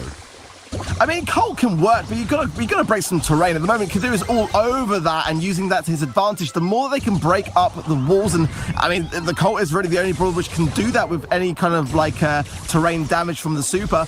Like, it's gonna allow Kadu just to be able to use that to his advantage. So there you go. Marcel's starting to break it up now. It's a good thing for INTZ. It's going to make it a lot easier to take these duels instead. Guido will get the kill. Now he can open up onto the safe, but Guigo's back. Going to keep them back as well. Able to get damage on the safe. So INTZ have a lead for the first time in this map type. And Marcel looking to extend that. Now he can break more of this cover. Will go down as he trades out with Kadu. probably a good respawn for him, actually. He'll come back and be able to be in a position to break the walls that he actually wants on that left-hand side there. So he probably actually wants to come back Makes him on the right. He went for the right, full right answer. Obviously cautious of Parsifal there and allowing Constantine to win lane. I think this is a much better display of what the comp should have been in the first round, and definitely for me a much better performance from INTZ, but they've got to maintain it. Shutting down Weekle there is important as well, and Parsifal low and Kadu there, and Marcel just breaking again more walls. This is much better from INTZ in the long run here. Yeah, if Marcel can actually break this final bit of cover on the left, the options from KGP have been entirely shut down. This will be huge for INTZ if he can get that next super on the line. Yeah, the strategy was always there, but it's going to be implemented, and it is a one that takes time. And look at the damage raining down there. So much damage. INTZ dropping the ball for just a split second, and look at the results of that one. KGP, they knew they had to act. They're about to run out win conditions. Now INTZ have to go for a pure damage rush. They've got the raise, they've got line of sight, but they have not got the damage or the time. They've been cleared up by KGP. 30 seconds remaining, but they dropped that deficit down to 16%.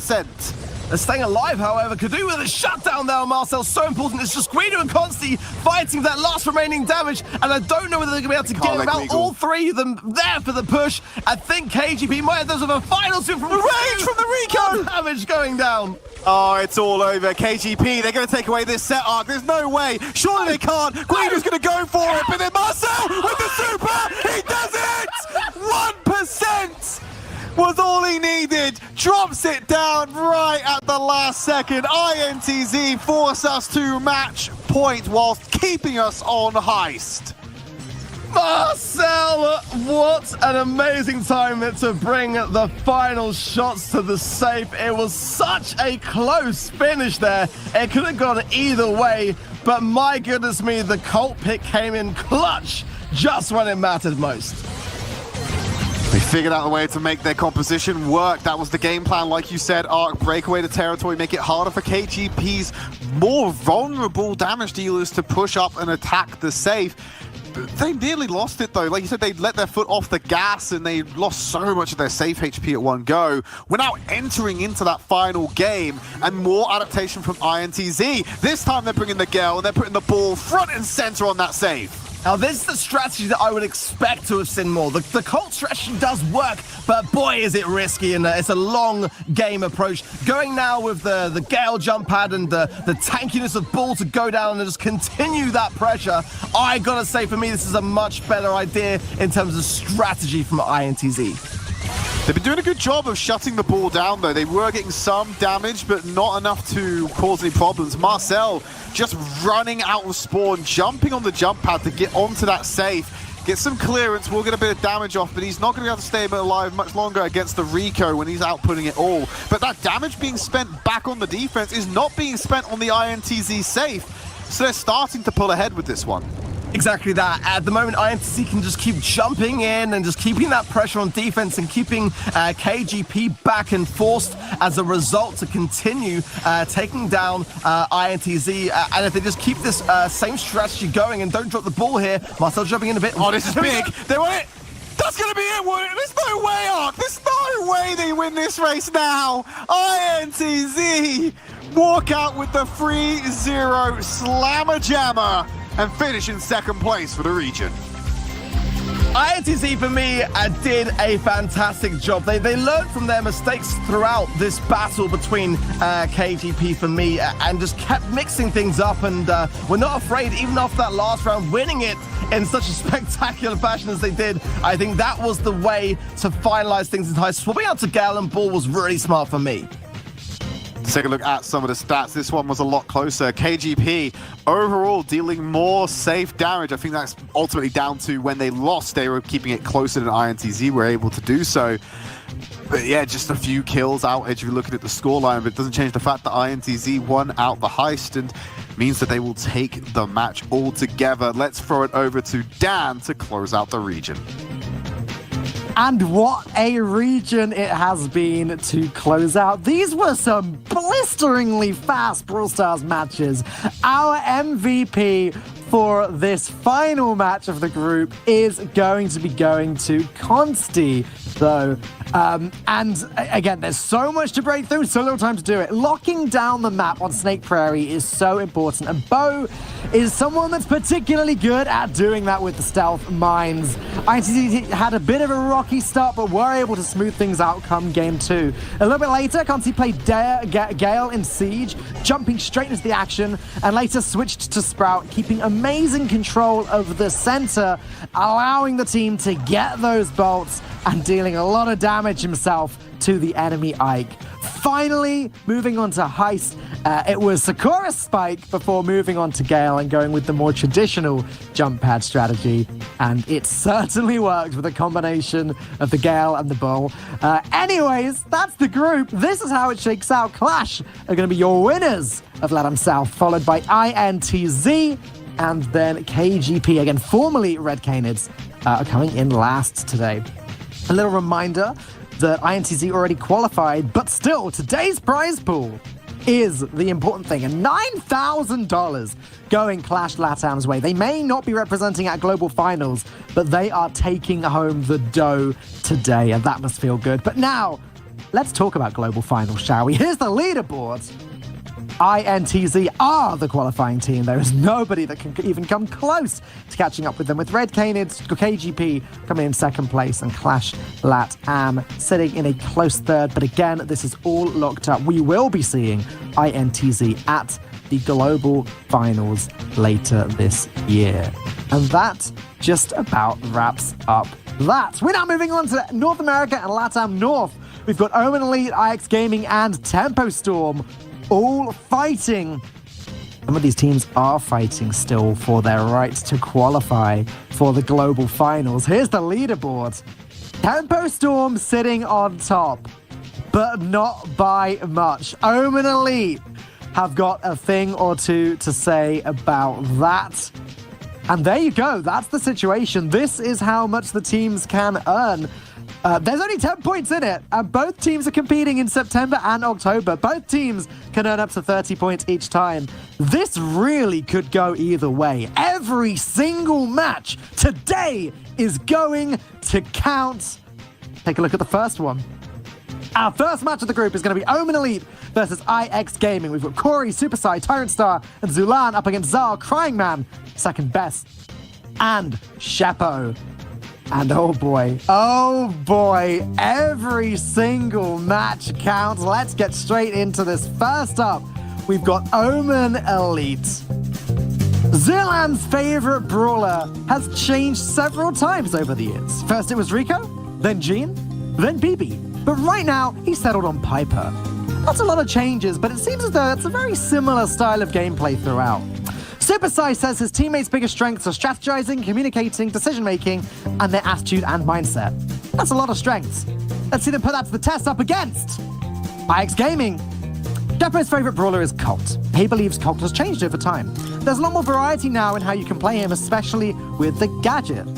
Depo also told us something really interesting when we asked him how their team strategy has evolved over time. He actually admitted that the team have gotten a little bit worse as they didn't play with each other for many months. Hopefully, they will be able to pick that back up again in our first match of the group. Yeah, man, I just really can't believe what they got coming up in this Brawl Talk tomorrow. It's going to be insane. If anyone misses the countdown and forgets to subscribe to it, they're really been missing out. Oh, we're live. Okay, yeah. Hey, Ark, what's going on, dude? Really looking forward to this next match. The North American region still has yet to have a qualified team. Who's it going to be? Well, I mean, the bans are in, Woody. Omen Elite banning Surge, and IX Gaming banning Gale. So whatever the outcome of that, I think that will have a big change to mix things up. Keen to see what the next maps are going to be. Hard Rock Mine, a fan favorite up then for set one. Gem grab on the way. I'm ready. Let's hop right into it. We already know that there's a very close race right now, of course, between Tempo Storm and Omen Elite. But if the LATAM South region is any predictor, it's not just the teams that are vying for Worlds qualification that can win a region and take home that $9,000 prize. IX Gaming have got a huge name for themselves as well. And Crying Man, the sneaky guy that he is, will be moving forward in the right side as Rosa to try to get the edge in this gym grab map. Exactly that. Omen Elite and Temperstorm is where our eyes are on, and IX Gaming are definitely up there with a team that can be a real pest and stopping them in their battle to qualify at Worlds. And I really got to say, IX Cryman playing this right-hand side lane, Rosa is definitely a thorn in Omen Elite's side right now. Yeah, if IX Gaming wins either of their matches today, they basically destroy the hopes at Worlds qualifications for the team that they knock apart. Now, Omen Elite and Tempestone have both qualified for the finals next month, but with a little bit of a slim advantage for Tempo Storm, holding 10 more points. That really puts the pressure up to Omen Elite right here and now to get a smashing success early on against IX Gaming and keep that train chugging along. Absolutely that in a nutshell. Great pull from Zulan. The hill from Zar goes out straight on to Crying Man, keeping him alive. And I've got to say, this is a great dominating comp here from IX Gaming. A look at Omen Elite getting into the corner here. And I feel this could be a really bad spot with 9 gems in the pocket. IX are not even worried about the mid as Zulan now goes down. Second goes down, Tyra with the pickup. Omen Elite just about surviving. But whoo, they've got to be worried now in this countdown.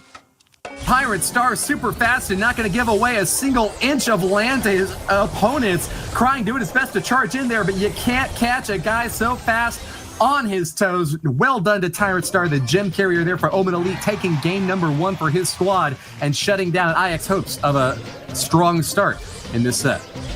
My goodness me, that I don't even know. I have to look back at the replay to see how it went down, really. Omen Elite, it's very rare, Woody. Very rare that we see a spawn trap like that going out, and it looked so dominating with Rosa and Poco and Carl being the comp to do it. I'm amazed that Omen Elite got out of that one alive. I've got to be honest. Well, by the skin of their teeth, but if they're holding all the gems, that's all that matters in the end. IX Gaming with a chance to make the comeback happen, as we've seen so many times in that LATAM region. Winning the first game is not decisive by any means, and the strength you get from a big comeback can definitely carry you on to the win. Crying Man gonna do a massive push into that right side lane, trying to push back Corey and Zulan, but is it gonna work? Not at all. Corey swinging through with a pickaxe of doom has chopped up the competition and sent second best packing up there on the top left. Tyrant Star going to push into him as well. And Zulan, as the gem carrier now, will do 5 for his team, putting them all in his pocket and keeping him safe on the bottom row.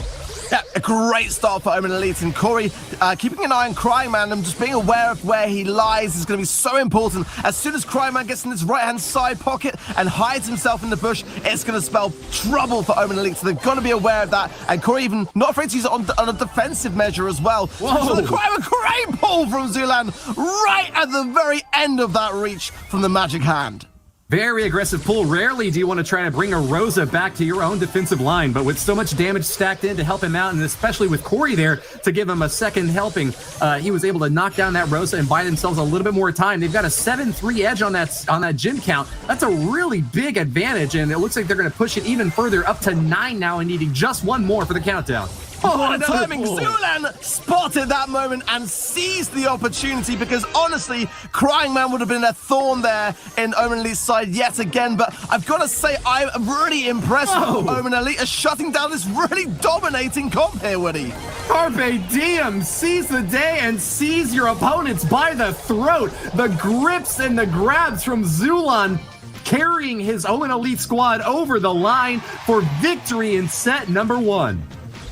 I'm so impressed, Woody. Like, honestly, that comp in Hard Rock Mine is such a troublesome one to deal with. The second that you lose control and you allow a Rosa in that pocket, it can just be all over there and then distracting you from doing what you need to get done. And Omen Elite just absolutely abolished it there. Amazing work. Abolished and demolished. IX Gaming are going to be forced back in set number 2 to try to find an edge on Omen Elite. But having had less than half the damage dealt by their opponents, that's a massive chasm to try to close here. They really were focused heavily on trying to get the upper hand by sneaking past their opponent's line of defenses and getting a walloping blow through the back end. But the defenses held up for Omen Elite. Their back door closed shut and letting no one through. Well, going into some heist then, Standing Gems to see how this changes things. Already some good shots from Cryman straight off the bat. Zar following up with some hits as well. And Omen Elite definitely seems for me to be needing to defend this a little bit more there. They got some damage, 25% that's continuing down as Tyrant Star gets hits, but it's Cryman who's still alive and now second best joining the mix as well. I think this is all over already to Woody, maybe. Glorious strike for IX Gaming as they take Omen Elite down into the single digits. Second best not able to close it out just that quickly, but already IX Gaming have seemingly come over the top of an Omen Elite squad that just have not been able to defend against so much damage. But it's going to be a base race after all. Lots of damage stacking out of both sides. Barely done it. IX Gaming with 2% left on their safe. The Deuce of Death deals damage to the enemies right when they needed it most. Not a second to spare. Almost a comeback for Omen Elite in that first game there. A really good moment that they see. I'd like to see the other side of the field to see if there was any maybe hesitation on Omen Elite's part there, just to see. But yeah, it was a very, very close finish, far closer than I think we actually expected it to be. But that moment, I think, when we saw IX Gaming make the push and Omen Elite going, I think there may have been a moment there where they thought, is this the right play? Because that would be normal to assume that, you know, in a game like Heist, knowing whether it's the right time to commit to the end of the game is a really tough thing to call. With a high damage but low hit speed attack like what Tyrant Star has brought with BB, it might have actually just come down to the timing of his last whack on that save. Great job there to Omen Elite, doing their best to keep pace against IX Gaming, but not able to get through. Actually, I was talking about Crying Man, not Tyrant Star. But nonetheless, it's another base race here in game number 2 as both safes down to the 20s, the 30s, the teens now for this blue safe, and Crying Man will not let up the pressure. Whack it away and take it all the way home. A victory for IX Gaming as they clutch set number 2 and tie up this match. My goodness me, I've got to say, it's such a different display of gameplay that we saw there in Heist compared to Gem Grab, and Omen Elite, I got a feeling do a lot better and feel a lot more confident in game modes of control. Heist definitely didn't seem to be one of theirs today. A bit of a coin toss there. IX Gaming coming out on top, and you know, with only 6 kills, it's 8. It's quite a low level of score actually for Heist. All about the base race there, and I gotta say, I'm not sure that was the right move for Omen Elite.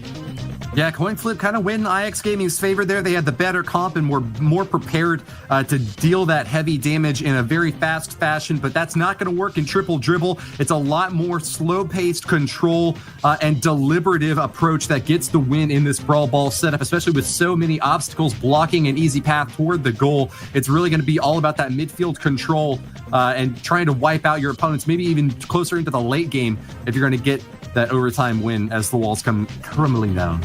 I think a chance now for Omen Elite to recollect themselves. I mean, this map in particular opens up a lot of doors to brawls, which I know they like to play. Mr. P is the one that I've got on my mind. Very, very dominant on this particular map with those close caverns, and Carl as well, as we saw in Gem Grab. Corey feels very much at home with that particular brawler, so a chance then for them to bring it back. But IX are definitely starting to show signs of their aggression, and you know, Omen Elite need to be very cautious of that, because Omen Elite are IX Gaming are a very accomplished team. Flippin' pies past the midline there. King Zulan will be pushing IX Gaming back up a little bit, but not far enough. Corey Super is going to close out Zar's opening on that right lane, but he's going to continue firing away with that pickaxe. It's either team's game right now, and neither one of them are really taking much of an advantage.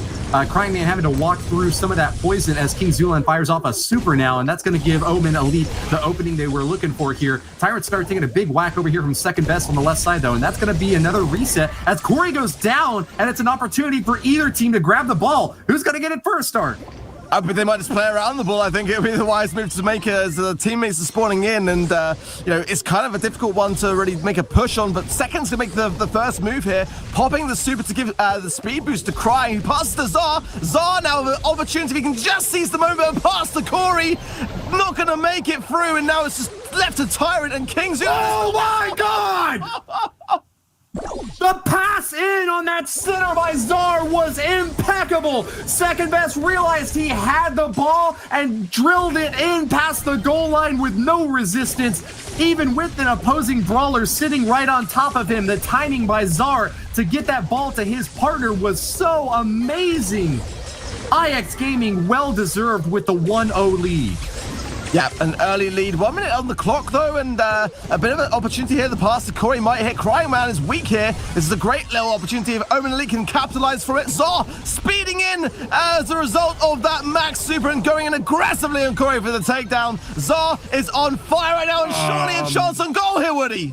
Where's the defense from Omen Elite? Zar gets an easy goal for the 2-0 win, and IX Gaming behind after that first set are now in the driver's seat. Yeah, I've got to say I was surprised to not see the retreat from Omen Elite. I think they were banking on the idea that their teammate would spawn in. I believe it was Corey as quickly as it would be enough to defend that moment. But when you're 1 goal down, you've really got to rethink just the importance of what it might mean if that is not the case. And a bit of miscalculation can be proved very costly in the long run here. All right, are they going to go back and switch out their brawlers, or were they happy with what they brought? I think that Carl was definitely the best pick of the entire match for that time.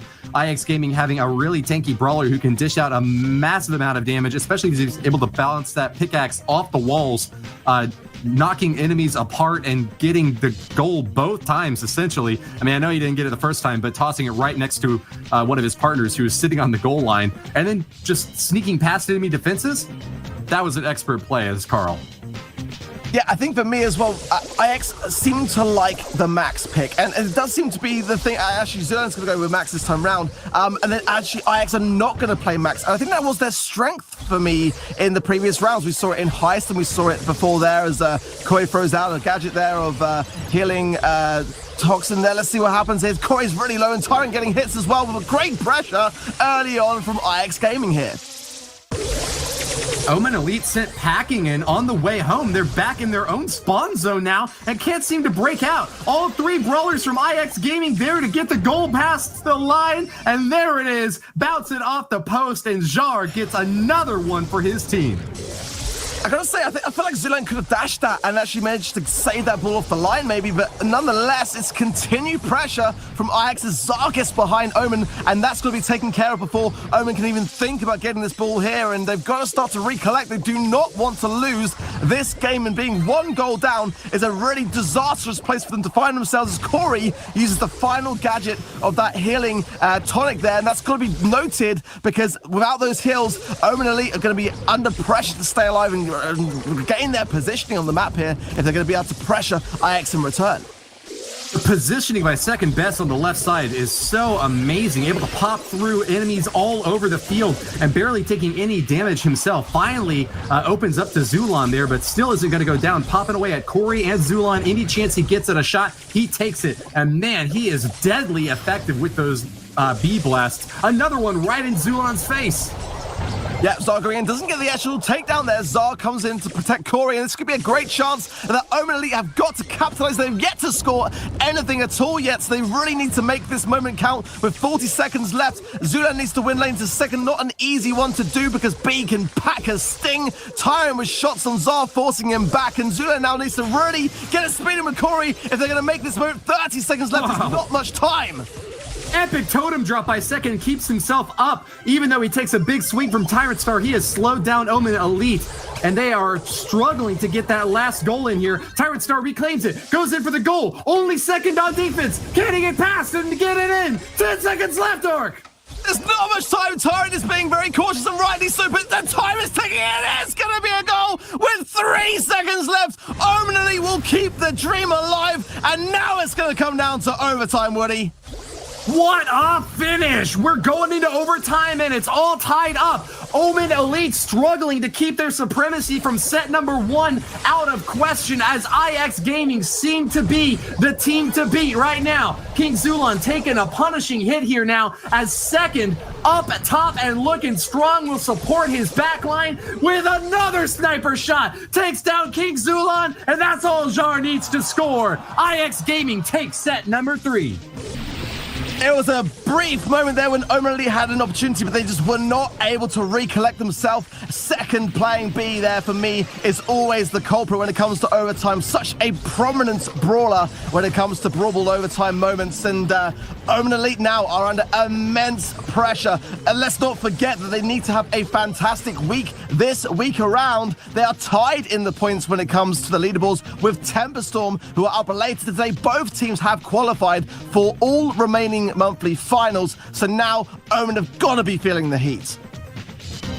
Yeah, their feet are not only in the fire, they're deep in the furnace now. They have got one more set that separates them from a crushing defeat that might ruin their World's Finals hopes. They've been struggling all year long, Ark. This is not just another game. This is their lives on the line here and now. A $1.5 million prize pool for this year's event, and the bulk of it gets handed out at the World Finals along with the grand glory of being a championship team. Can Omen Elite stand up to an IX Gaming squad that have come back with 2 sets in a row? Corey going in. I like the double pound pick and the max pick as well, but it does seem, again, like IX are the stronger of the max battles on those side lanes as Zar and Crying have got full control here. The tie was there for the first round, but I gotta say that IX seem to be showing no sign of slowing down in Siege thus far, Woody. Oh my gosh, Jar is just going to continue pounding away at the Omen Elite backside. King Zulon forces his way through, but in the 2-on-1 is going to be sent packing once again. IX Gaming tied up with Omen Elite on the bolt count for the first round. It's going to get a huge bot on the second one. This might be a push kill here from IX Gaming. Already past a dozen bolts, 14 bolts, 15 bolts. They won't stop. It's going to be an absolutely monster push, Woody. 16 bolts. There is 1 round remaining after this if they can defend it. And I've got to say, that bot looks mean and nasty, and it is coming down fast on the Omen Elite Ike, Woody. A throbbing purple thrust right onto their Ike, but no support from the IX Gaming players. They're going to hold on to the midfield and try to outpace Omen Elite on the last bolt race. Not going to be an easy task, especially with Omen Elite holding 5 already, but midfield control is all IX Gaming needs, and it's coming down to this fight between Jar and Tyrant Star on the right side. Jar holding on for dear life. Can he stay alive long enough? Look at this from Omen Elite. They might be able to get a push here. I've got to hand it to them. That was an amazing defense. Not an easy feat. And if they can just get a couple more bolts, a level 10, it's going to be a 9, but they'll take it. And they've got to get 24% damage or somewhere around that region. And look at this. IX Gaming are flustered. They are trying their best to slow this down, but it is coming in quick and fast, Woody. That siege bot's down. It's all left to the brawlers to get the damage in there. Down to 90s, 80s, 5 seconds remaining. A super from Corey will do it. Omen Elite with the turnaround kill. Didn't even get a level 10 siege bot, but with a blast from the past, throwing everything on the line, they grab victory in game number 1. Oh, I think this might go all the way if Omen Elite can keep up that kind of level of fight, because I'm not being funny, that looked like it was all over and done at a very early stage. They were able to recollect, come back strong, and come back to win that under, I think I didn't see it coming, Woody. Disco lives for Corey as Carl swinging through every single brawler and sashaying his way on down to the Ike, just wiping the floor with that pickaxe and ripping that Ike apart. Great job to Corey especially. I think Omen Elite really have got their skills back on track now for victory against an IX Gaming squad that still is just one set away from picking up this match win. I mean, I've got to say, like, if Omen Elite can start to regain themselves after that, they must have had a boost after that last victory. If they can win this set to tie things up, then I've got to put my money on their side of the table to take this one home here against all odds. There's another tie. Let's see now what happens, because if IX can control the mid, we might be seeing deja vu all over again, Woody. Ball's busted down on the bottom left side, and that's no good news for Omen Elite, whose Carl needs to be able to play that cornering game to keep pace against Daddy Second, moving so fast as Max, one of his favorite brawlers, and able to grab those bolts and dash away to safety. Second, he didn't bank the bolt. The Crying Man is going to go there to pick it up, but that might be costly as IX is trying to bank these bolts. There's 5 in the pocket for Omen Elite. If they can get this one here from Zulan, it's going to be, the shutdown there as well. It's going to be probably 5 left for Omen as the IX push seems inevitable at this stage. Geometric destruction by IX Gaming with the Angular Elite squad popping down King Zulan. Crying Man and Jar have done it, getting their siege bot powered up to 13. It might be a lucky hit for them, but it's unlucky for Omen Elite as a big strike is coming straight for their Ike once again. It's going to be, I think, a pretty good defense from Omen Elite. My goodness me, the pressure now from IX as they have to defend their position here in the mid. I think 1 bolt will probably tie it for Omen. 2 bolts should give them the push. They've really got to start capitalizing and gaining some of these kills, because at the moment, IX are all staying alive. 17 seconds. They've got to start confirming these, Woody. IX Gaming know how deadly Omen Elite can be, even with the smallest of siege bots. That's why they've done their homework and have kept their opponents at bay. Denying access to the midfield grants all the remaining bolts to IX Gaming. The squad on top will stay there with another big bot coming through. This is virtually guaranteed to go through a Game 3 tiebreaker. IX Gaming punched their way to glory, and as the sounds of the Rocky theme track are playing in the background, da, da, da, da, da, da, da, da, da, we've got another tiebreaker arc. My goodness me, it is starting now to really heat up as Omen Elite now in a very, very perilous spot. It might mean that their chances of taking out of their control, if IX beat then Temperstorm, then that will change things, but Temperstorm yet to play today, and at the moment, Omen Elite in massive, massive trouble, Woody. I really gotta say, hats off to the siege bot. He's there to deal as much destructive damage as he can, but he still chooses to wear boxing gloves on those powerful fists, forcing his way to the enemy Ike, but not going to come in with the deadly blow that you know he could deliver. He's given them a shot, and that's why we're going to a tiebreaker game number 3 right now, Art. Yeah, it's not over. Like, there's still plenty to look at, plenty to play for. The Brawlers are all up to change potentially if teams want to take the risk, but what a time to try something out. Like, this is now a really, probably the most important match that Omen Elite have played all year, and they've got to make it count. They're going to swap out Zulan to Piper, Corey to Pam, Tyron going to go with Max, and this is now getting really, really tense. I can feel the pressure closing in on Omen Elite. A match point opportunity for IX Gaming, and they're going to get the first bot. Not a good result at all. First 2 games were tied in the first round, but IX Gaming are going to be coming over the top with the first wave of destruction, really forcing a heavy-handed defense from Omen Elite that is just not enough to crush this metal. Look at the way IX is just backing themselves up behind that bot. That looks like a very dangerous push potentially, and Omen had to pay very much attention to staying alive in that respect. Tyrant there with the speed boost. Zulan with the jump, very important to open up the space here for him to be able to get maximum value. Look at these shots. Down. Second goes down, Zal goes down. Omen are staying in the game here and starting to get control and bank some bolts. Piercing rounds shatter the armor of IX Gaming's defenses, and that's an opportunity to tie up on the bolt score. They've got the 5 in the bank. Omen Elite have done it. They've denied the second bot to IX Gaming, and with that, it's all coming down to this third one. Whoever gets the third bot will take this 4th set. Omen Elite need these bolts just to survive.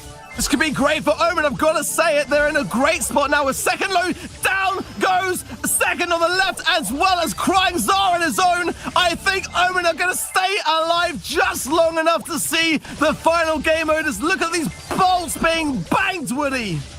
No second chances for Daddy Second. With his elimination, IX Gaming are going to be back on their heels and struggling to match pace with an Omen Elite squad already in the teens of their bolt count. IX Gaming get up to 12. 8 seconds left. 6 seconds. They get another one. 14. 15. It's going to be a draw. Surely! It's a tie, Woody! With that tie, IX Gaming have a slim lead, 2% on the board. But can they keep their defenses up? Corey charging in with the heel, doing his best to get a shot in. Piper fires away. The IXG Ike is down to 81. And Omen Elite have done it. Their dreams will stay alive as they march triumphantly to set 5. What are we saying, Woody? How often do you see that in Siege when it comes down the final stage? The bolts are set and it comes to a tie with a 2% difference. My goodness me, I no doubt Zulan felt the pressure as those sniper shots rained down, and credit to Omen to be able to do that offensive push that was needed to tip the balance as well as remain heavily on the defense. My goodness me. What? The most important sniper shots of his entire life, and he was not throwing away his shot. Piper is so dangerous, especially at that long range angle, and that was exactly what Omen and Elite needed to come over the top. Only took a few percentage damage on their own Ike with that last salvo of blows. IX Gaming just didn't have a long range brawler able to dish out enough damage to keep up. Really great job to them just to deny that Ike to Omen Elite, but not enough in the end. We are going to the last round. And one of the first times that we've been in such a close 2-2 draw situation launching into the 5th set arc. 70 bolts, Woody. 70 bolts. Did you see the stats? IX banked 70 bolts. Like, that is insane that Omen were able to come out of that game mode still ticking. And we are going to see tick on both sides of the table, both Corey and Crying going with that particular brawler. Tyrant going with Bull. And we've seen this strat before from Omen. Expect the gene pull from Zulan and the pickup from Tyrant. And that is going to be the strategy from Omen Elite in this game. Pirate Star shining bright, that big shield to block incoming hits when he gets low, but can he justify a brawler pick that just can't get very much damage in there unless he gets up close? Hiding through the bushes, this is his time to strike. Tick is out of position, and Crying Man goes down to a double team from Corey and Tyrant Star. This bounty duo is working out so well for Omen Elite, ahead 3 stars, 7-4 in this race with a minute remaining. I gotta say, I've got to hand this to Omen Elite in my mind because I've seen this strategy before and it can work very, very well. An early lead here is exactly what they want, as Zulan now being completely obscured by the bushes, looking to find his first victim, and if he connects and Tyrant supports, then that is going to extend the lead in favor of Omen Elite here. And IX, for me, look like they're faltering. They are so far back in their own spawn, they are not feeling the desperation of what they need to do now. They've got to close the gap. There's 30 seconds left to do it. It's the running of a bull, and IX Gaming is not feeling brave enough to make the charge in there with Tyrant Star shining so bright, but a huge strike from Crying Man will even the odds and help them pull ahead. What an amazing super to knock down the perfect target. Grabbing 4 more stars puts IX Gaming in the lead. A desperate ploy from Omen Elite to make the comeback happen, but not this time. Defenses from IX Gaming hold, and they'll take game number 1. Oh my goodness me, the drop of the ball there, the tick head came in, equalizing, giving IX Gaming the lead, and then the tripwire stun just cancelled out Zulan entirely, having any chance to make a pull. Match point now for IX Gaming, and Omen Elite now surely are feeling that pressure. bathe your eyes in the beauty of this replay as you watch a massive tick super explode right in Corey's face. That clutch play gave IX Gaming the star advantage they need to play defense for the remainder of the match and force the hands of an Omen Elite squad that seemed to be far and ahead but unable to hold on. That's the strength of Bull in the early game. When all the bushes are still up, when you don't know where he's at, you can't plan effectively for when he's coming at you. But in the mid to late game, as the bushes start getting torn down by bombs and mines exploding all over the place, as they start to realize that they need to save their supers for that big target, the momentum shifted back toward IX Gaming just enough for the win. Yeah, and now the question is, do Omen Elite stay with that Gene Bull idea? It is a good one. That there wasn't much value for me coming from Zulan. There wasn't enough pulls. They are going to go with it again, and that's what I want to see this time around. Zulan needs to get his super quickly. Zar going in with BB here with that Screamer's time with a quick takedown, and Crying Man going with the Jackie here. Interesting choices. Let's see what Zulan does. He misses the first, but could be bad for Corey here. Crying picks up the kill. Jar brought a baseball to a shotgun fight, and Tyrant Star just opened up right in his face, grabbing the first kill for Omen Elite with that middle star claimed as well. That's going to be a slim lead for our blue team on the bottom, but they are not playing as aggressive as they did last game with a Jackie and a BB up on top for IX Gaming. They're just biding their time, waiting for an opening to strike super hard and fast. You know they can deal a ton of damage close range, and with the heals provided by Second Best, they can stay up for a long time, Ark. Yeah, Omen are going to be cautious here because they are being obviously very conservative here in their approach. They have to be, because if Cryman or Zara lurking in the forefront of those bushes, they can be taken by surprise. But Zulan does need his super right now, and they've got to start working out where IX are lurking because time is ticking, and this is a big timer now for Omen Elite's potential to stay within this competition. IX Gaming have basically committed to the all-in the last few seconds. That is going to be a deadly blow against Omen Elite, but only if they can find that clutch opening. Corey will continue to apply pressure, but in a very aggressive manner. Can't get hit a single time by a baseball bat or he is going down. He's got to be very careful of Jar sneaking around in the bushes. Second's going to be sneaking around over on the right side. And here we go. We're collapsing into the final moments, Ark. Zulan's got to pull. Watch out for that. He pulls it. Oh! Down goes that. Tyrant is going to get some shots on second, but Cryman now in a dangerous position. Corey knows it, dashes out of the way. Tyrant going in for maximum value on Second Best here.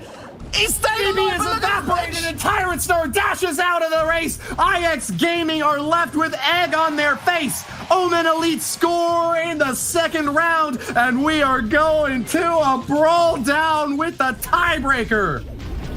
As if we needed even more tense drama to see this battle out between IX and Omen Elite. What? I can't even imagine the pressure that must have been on the minds of the players. I think we saw it there with Tyrant just yeeting out of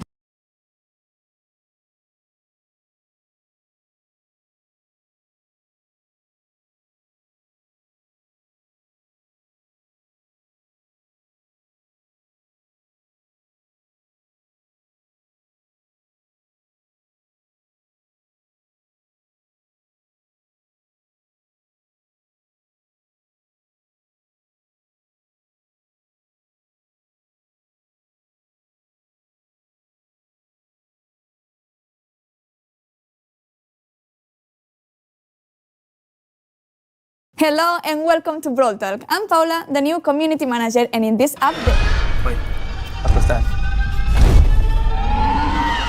Don't tell me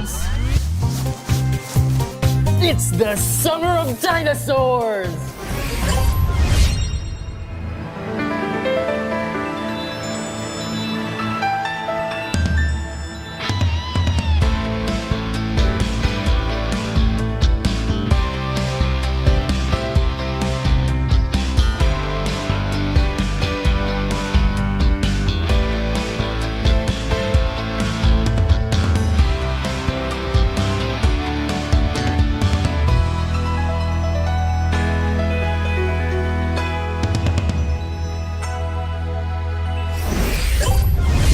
That's right, the 7th season is coming and it's called Jurassic Splash.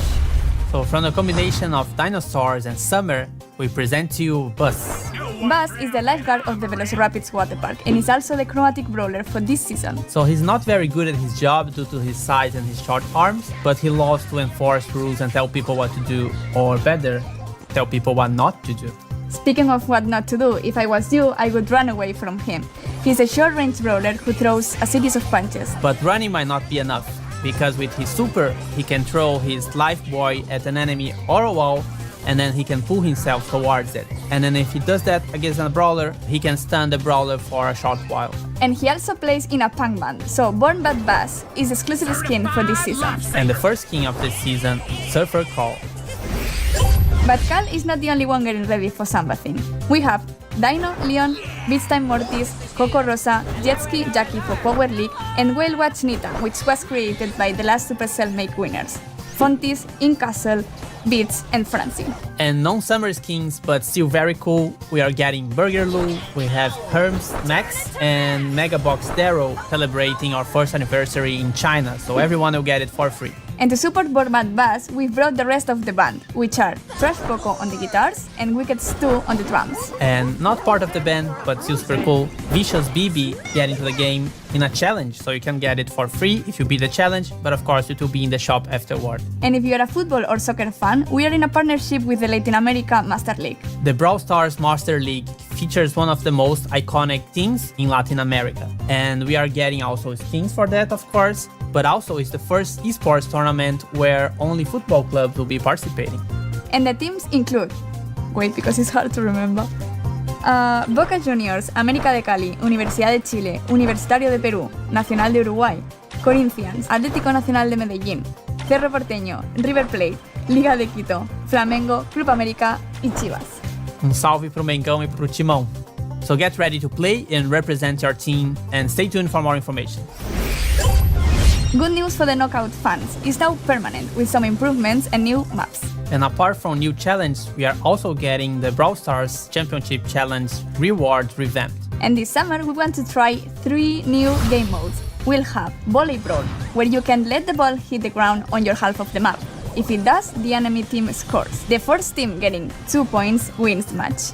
And Basket Brawl, a community suggestion. So plays a bit like Brawl Ball, but the map is shorter and you have to hit the ball in the basket. But the trick is that the basket is actually moving. And last but not least, hold the trophy. There is 1 trophy on the map, and the team who holds it for longer wins the match. But watch out, because the brawler who is holding the trophy gets slowed down. So you must protect your teammate at all costs. Wait, that wasn't the last one. Present Plunder is dead, but now is reborn as Trophy Thieves. We have reskinned the events to be more on brand with the Who Stole the Trophy campaign that we have on the esports channels. So instead of carrying a present, you're now carrying a trophy. And for the map maker enthusiasts, we are now adding modifiers. You already know some of them, like Meteor or energy drinks, but we are adding new ones. And the good thing is they can also be used in friendly rooms. Also, we are getting 5 new objects. We have Healing, Spikes, Damage Clouds, Slow, and a Fast Booster tile. And of course, they can also be used in Map Maker. And besides that, we are adding tons of new maps, and also a new set of maps for Power League. So hey Paula, how about the third member of the gift shop trio? Oh yeah, Colette's and Edgar's boss, Grief. He's an epic brawler. He's very greedy and, to be honest, not the most caring person. He uses tips from Edgar's and Colette's tip jar to attack. And those tips work in an interesting way. He tosses 9 coins and they spread out the further they go. So you can annoy people from very far, but the real damage happens if the enemy is next to you. As for his super, he throws 5 sharp-edged banknotes in a white cone, dealing damage on the way in and on the way back. The farther away the opponents are, the greater is the damage. And on the way back, they can go over walls. And look at that. You can get Grief for free with a challenge in July. And if you beat the challenge, you get Grief before everyone else. But don't worry, if you don't beat the challenge, you will be able to get Grief anyway from boxes or from the shop once he's released the following week. And I know it's sad, Brawl Talk is ending, but we still have some more content for you. 10 new gadgets. And every new brawler is getting an additional rare pin. And also more of them are being animated. And True Gold and Silver skins for Colt and Mr. P. So don't forget to subscribe, hit the like button, and comment here the favorite part of this Brawl Talk. Thank you for watching, and see you again in 2 months from now. Bye bye. That's right. That's right. That's right, but when exactly? Every time Danny talks. He'll get really sad if you don't say it. Okay, every time. And to support Bass Sorry, Skin, destroying the environment. Go ahead. hay 3 modos nuevos y robo de regalos vuelve, pero es un poquito diferente. Hey, Frank. Yep, they're doing great, but I don't know about these costumes.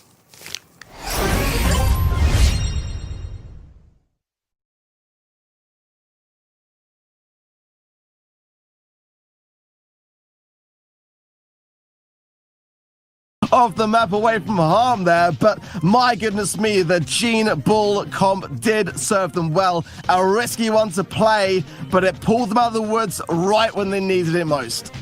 Corey had 120 hit points at the end of that last round. That is how much separated IX Gaming from victory in this match and a potential turnaround for Omen Elite, now smashing back with a 1-2 deficit at the beginning of set number 4. They are now both on match point arc. It all comes down to this! Well, I mean, at the moment, Zulan is low, Tyrant is low. I feel like at the moment... Oh, my goodness me, that could be disastrous for IX as Omen Elite take the lead. Tyrant hanging on. This one is going to take it! Taken down this time, and that is a lesson learned from Omen. What a shot here. Zar goes in super aggressive with that bush setup. Can't deny access for long, but he will fire away over this wall. Tearing another new one for Corey on the bottom with more pressure from Crying Man. That might be a kill. Corey's in a lot of trouble, but manages to slide out to safety.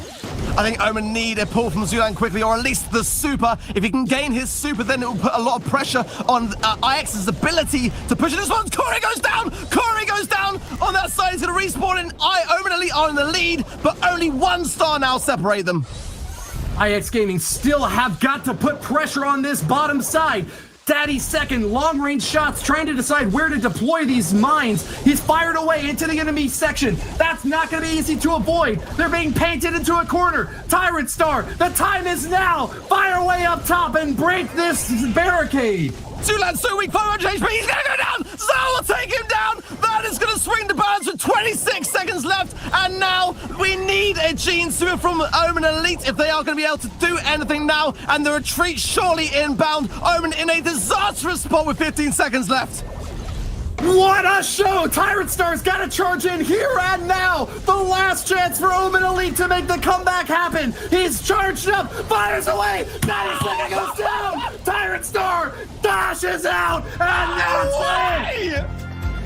The Tyrant, king of the battlefield. Gladiatorial combat with a win by just 1 star. Shining bright and standing tall, Omen Elite will move on. Their world's finals hopes secured by the slimmest of margins. I am literally speechless. 1 kill more from IX Gaming, 2 stars more on the stats, but I'm calling now. Game of the month happened right there, Woody. Omen against all possible odds at every possible given turn come out on top, and Falcone, man, you're gonna have to help me out with some words, bro. I don't really have any words myself, Ark. I mean, we've seen some dominating matches in the previous region today, but that was... I don't even know where to start. We'll start with our MVP. Our MVP in that match is going to go to Tyrant Star, and after that ending, of course, it's going to go to Tyrant Star.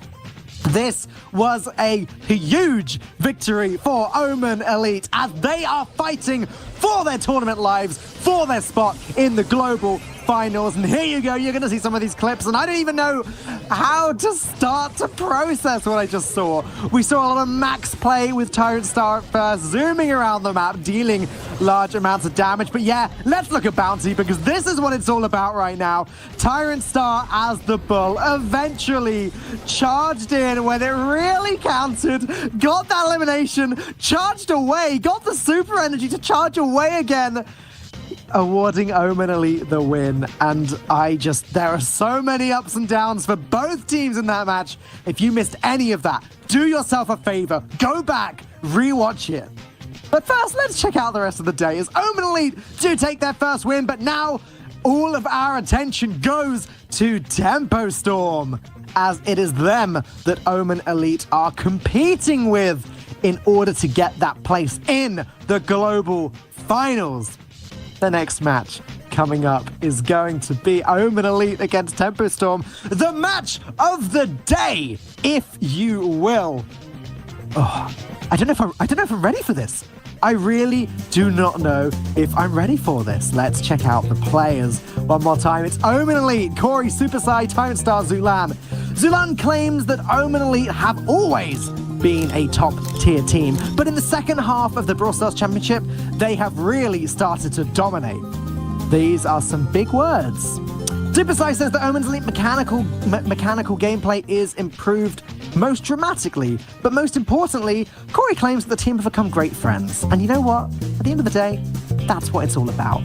Tempo Storm, on the other hand, we've got Alec, OG, and Bobby. According to OG, Tempo Storm's strongest game type is Gem Grab, but he also says their strongest map are any of the competitive maps. I mean, isn't that every single one that we play? He also says his teammates' biggest strength is that they play a god-tier Dynamite. Not sure how helpful that's going to be, at least in this meta. But I think the next match is just about to start. Guys, take it away. Thanks very much, Dan. I'm going to let Woody catch his breath a little bit longer because that went down to the wire in our previous series. But it does spell good omens for Omen Elite, shall we say, because the longer this goes on, the better for them. Essentially, their only objective for this monthly final, Woody, was to not finish third place. Because if they did, and then Tempo went and got first place, it was all over. That was that slot locked up. They can still push this race on to next month. What this series is about is closing that gap behind Tempo Storm so that next month they have as many opportunities as possible to go ahead and get themselves that spot at the World Final. I mean, calling it a gap is generous at best, Treat. It's only 10 points that separate Tempo Storm barely in the lead over Omen Elite. Yeah. But with Omen Elite struggling so hard just to keep their heads above water against IX Gaming, will they be able to weather the storm coming at them right now? A big hit for Tempo Storm here and now could end Omen Elite's hopes. But Tempo Storm can't take this one for granted either. They need wins to stay on top. Absolutely, and Omen Elite, if they get out a victory here, that 10-point deficit, well, that might swing hands. Bobby gonna press forward on the Pam here, so they're running with Pam, B, and Max for Tempo Storm. On the side of Omen Elite, they're running pretty much the exact same things, that they're going for the Sprout instead of the B. Yeah, Sprout has seen a lot of action alongside Barley, one of the best throwers in the game, especially when you need to be able to close out particular avenues of attack. Corey using that super to deny access to Bobby, who's just kind of stuck with his hands, somewhere on the device, but not able to get much value out of it. Big hit here from King Zulan, but the crossfire not going to be enough to take OG down. We need one more shot from Corey to get the job done. And it boxed in. If Bobby goes down here, this is going to be big for Tyrant Star, but the ceiling station will come out immediately destroyed. But it is enough to force Omen Elite away, meaning Tempo Storm can breathe safe a little bit longer. Oh. They're going to struggle to get past Zulan, who's set up a healing station of his own. Yeah, nice read there from OG. Knew exactly where Tyrant Star was. Fired into the bushes, but couldn't land the shot. King Zulan's healing turret is doing some amazing work, helping out the Tempo Storm squad to charge toward victory. Corey is ready to make the goal happen, but he's blocked himself off. Couldn't make it to the goal line because he had used his own super to close that avenue of attack. Not ideal. In fact, far from ideal, Woody. It does slow everything down. I mean, Tempo Storm can regroup. They're not unable to capitalize on the man advantage they created for themselves. And make no mistake, Omen Elite are consistently out-fragging Tempo Storm right now and are creating so many opportunities to score. They just haven't been able to convert it yet. Ooh, big hit for Tempo Storm as they knock Corey down. Great sniper shot out there from OG as he's going to get his supercharged B hits even more deadly in overtime without any boxes to block those shots. Expect OG's star to rise high in the sky. Time to start going for the 1v1 with Alec, backs off because he knows Bobby's going to come around and reinforce that one. Omen Elite have locked tempo in their spawn. When we hit overtime, Woody, Omen are going to have the advantage here unless they start faltering right now. Tempo Storm going to force them away, but they'll heal up in time for overtime. He bombs by Corey, almost enough to take OG down, but it's going to need a little bit more. He's taking a lot. Oh, they got him. Grab blasts him. And Tyrostar's going to go grab the ball. Alex there, passes it into the center. Bobby collects, clears it out to make sure it doesn't go in. That could have been it for Omen Elite, but they're forced away by Tempo Storm's respawns. That ball was so close to the goal line, I was worried that Bobby was going to tip it in. If he had moved even a single inch backwards, that might have happened. But great heads-up play there, keeps his dreams alive as Tempo Storm push it back down to the midfield. OG, it's all up to you, buddy. Long-range shots. We need to take these Omen Elite brawlers down here and now. Bobby going to put down the healing station, immediately destroyed. There's no cover to hide it behind. Boom! Going to move forward. There's the shot onto Zulan. Oh, the shot's not going to land. 23 HP. It's sat in the middle. The kills have to come in now. Tempo Storm. They've done enough, Woody. They're going to have to walk it over the line. Bobby gains the goal with 15 to spare, and Tempo Storm take the first game. A tornado warning as Omen Elite retreat into their bunker and Tempo Storm walk it past the line. Playing defense for much of that first round, they nonetheless struck back hard. You cannot over-prepare for a squad like Tempo Storm. They really came in over the top, and with that first game win, have set the storyline for this matchup now. Will Omen Elite be able to make this comeback happen, or has that first hit really knocked them down hard? Yeah, it's the first round of many, Woody, and it can knock a few mentals if it happens, but I think Tempo Storm and both Omen Elite have been in the situation similar for a lot of matches in these monthly finals. I can imagine they've got the stamina to go forth the distance with this one. Interesting that we're going to see some adaptations coming from Omen Elite. They're going to bring the Nani to the field, which is not something we see a lot on Brawl Ball this past monthly final. Let's see what Tyrant Star's bringing, but Bobby has a good answer to that one. Going onto the Mortis, going to close that gap fast and should be able to punish Tyrant Star quite handedly. OG forced back on defense, can't handle the crossfire from Corey and Zulan, who are going in deep. Heavy-handed strike here, and Bobby doing his best to close out some enemies. Corey goes down, and that's going to be no more healing for these two heavy hitters out back. The glass cannons, Nani and Max, need some more support. They're going to pull back and let Corey give them the helping hand. Oh, Corey's so split from him. He's got this healing station online. Deployed it very defensively. And Alec wasn't going to be outdone. Drops that down. Great stun. Finishes up there. And Tyrant Star had no answer for that one. Zulan going to hold onto the ball. Put it in the back corner. Great dash forward by Bobby. Takes out Corey. And to King Zulan now on the back foot. They are locked in the spawn. This is the exact opposite of what we saw in game one. Deadly charge by Bobby, and Mortis is looking like a great pick for Tempo Storm this time. Didn't find the throwers they were hoping for, but have nonetheless made it to the back line so many times. With a 3v1, King Zulan makes a threatening charge toward the top, but all he's going to do is delay a bit. We're moving into the last minute of play. Tempo Storm far and ahead, the favorite to take it. Can they score here and now? Gonna move it round. There's a lot of HP on OG. They have to burn him away. Oh, they got him just on the line. And Alec can't get the final touch as Zulan goes for the clearance to keep it away. They're gonna try and box him in. But, Alec finding him on the back end. That's not good for Omen. I am sweating just as many bullets as these players are firing at the enemy line. A hit from Jackie is so deadly, but Tyrant Star is keeping his distance perfectly. Those shots from Nani dish out maximum damage at that optimal range. And here he goes, fires a super away, and that's a big blast on Alex's face. He drops his healing turret just to stay alive, but can't keep up. King Zulan knocks him apart, and Tempo Storm are going to be struggling once again to fight back against an Omen Elite squad set up heavy on the midfield. They're going to dash through Corey. Bobby's found that first pick. They can pass it down if they want to. Weaving it around this healing station. Tyrant Star gets a frag onto Alec to slow it all down. Passed back to him. He has control of the ball. Overtime's about to go into effect, but they want to be at full strength before they commit. Zappy zap damage from Tyrant Star. Long range hits on OG force the team Tempo Storm squad back to their own goal line, but how far back can they go? A super could score it here. Corey gets close, sends the cross. Oh, it's big from OG. Oh, he went for it, Woody. It's not enough, but body blocking from Zulan just means they can walk it over the line. And Omen Elite tie out the set. Excellent job from Omen Elite. Great teamwork there from Zulan to soak those shots. That Scrap Blaster is nothing to sneeze at, but when you've got teamwork on your side, you can power through the most difficult obstacles. Tempo Storm came so close to scoring in the mid game there, but just couldn't get it past, even with those big hits coming in from Alec. Hats off to both teams. A well-deserved Game 3 will be coming up shortly. Going down to the wire already, we knew this was going to be close. These two teams are ones fighting it out for that final North American spot, or North America and LATAM North to be more precise. Do you expect this to be hotly contested between the two? Still, going down to the wire in the first set, that could be the first of many. I don't think the Nani worked out for Omen Elite too well in that one. I mean, they were able to go ahead and get the goal at the end ultimately, but I just don't have a lot of confidence in it. It's just a really fast-paced squad from Tempo Storm, especially running someone like Mortis, who can sneak back behind the lines of fire in a very quick way, threatening Nani and really making it difficult for him to get properly set up.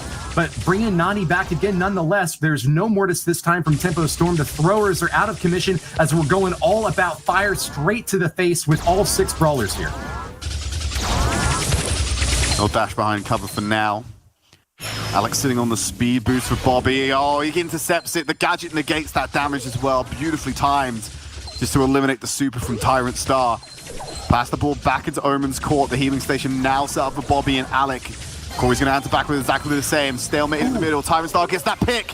Countered back. Zulan's on the offensive. He's sprinting for the goal. He's got behind him. He found the needle. And Omen take an early goal.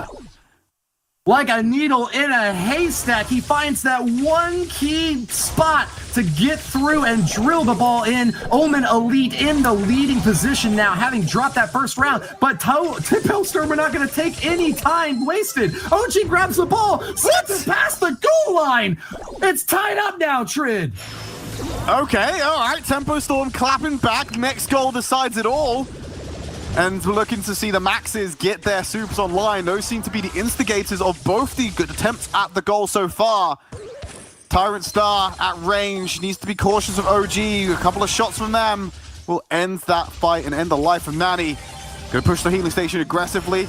Wrap back around from Alex. Zulan goes to meet him to catch him off. The ball's in the back end. Nani with the peep. It's gonna clear him out. Alec has to tank it with the gadget. That's enough to shut it down.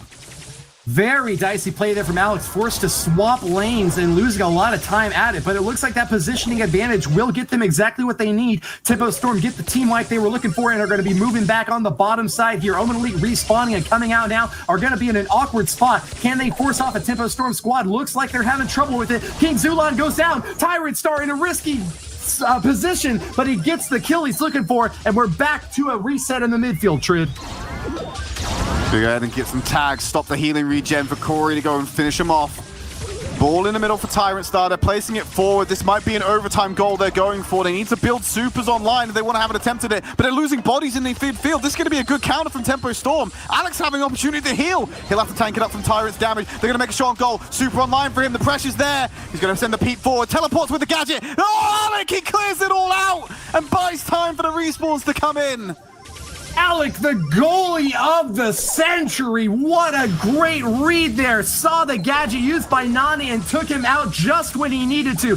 That could have very easily been a goal by Omen Elite, but Tempo Storm will hold their heads high. It's still a drawn game and only 36 seconds left. Fire on the floor in the middle of this arena as both teams vying for control. Omen Elite carrying ahead with the ball. Tyrant Star takes the all the way to the line.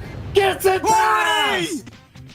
Corey walks it over with the Pam. Set number 1 going the way of Omen Elite.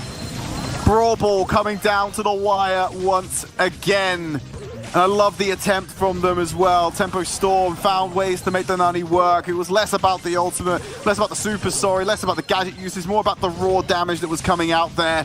It was enough to tank through the healing stations, tank through the Pam, and break down every obstacle that Tempo Storm put in their way. So many tight finishes time and again when it seemed like all hope was lost. finding a way to get the ball past the line. Look at Corey there on that last goal. Less than 1,000 hit points remaining on that final brawler, but charging through with every ounce of strength they had. That's what it took to get the win against a Tempo Storm squad that went toe-to-toe with them, and dropping in set number 1. They won't be looking to do that again. They're ahead right now in the leaderboards, but their position is looking fragile as Omen Elite, victorious in match number 1, have taken the first set off their heads. Moving over to Stone 4. Gem Grab is our next stop. And we'll see them come out on the bow, the Sprout, and the Pam for Omen Elite. Similar story, except they're bringing the Sandy. I think that's the first time we've seen that today. Bobby rolling out with that one. Yeah, playing very aggressively too. Charges right up into Zulan's face and knocks him down. He'll be out for the count and taking 40 winks as he respawns and moves back in. But Alec, the gem carrier here for Tempo Storm, takes a beating of his own. Nice job to Tyrant Star and Corey finding him out of position. Even a super from Bobby isn't going to be able to help the rest of his squad mates out as he takes a big hit and is going to have to pull back on defense. Uses his gadget though and heals back up. He'll stay in the action a bit longer, Trid. Pushing him away, and then King Zulan on the back foot. Gems relatively even. There is an advantage for Tempo Storm coming in because they have the mid control. They're unable to get onto Zulan. And they're going to see OG be backed away from these brushes. As that speed boost from Alec as he equalizes the gem count moving forward. This is a great pincer coming in. They want to pinch him in. Bobby bit off more than he can chew because Tyrant Star slammed him from behind. Grab and hold with a vice grip. Tempo Storm playing extremely aggressively here and getting rewarded for it. A 6-4 gem line in their advantage as they fire away, seemingly unconcerned with the objective. They're just going to get those kills and let the gems rack up as they may. Now with double the number of gems, Tempo Storm finally pushed back a little bit out of that midsection as they're waiting for their third brawler to respawn. Here comes Bobby. Around the side, he's got the speed boost. He's trying to pop the super, grabs all the gems from Zulan. What is your gem carrier doing that far up? So vulnerable when you've got a max in play. They're able to answer back and scoop back some of these gems, I believe. But you shouldn't be putting Zulan in that spot ever again.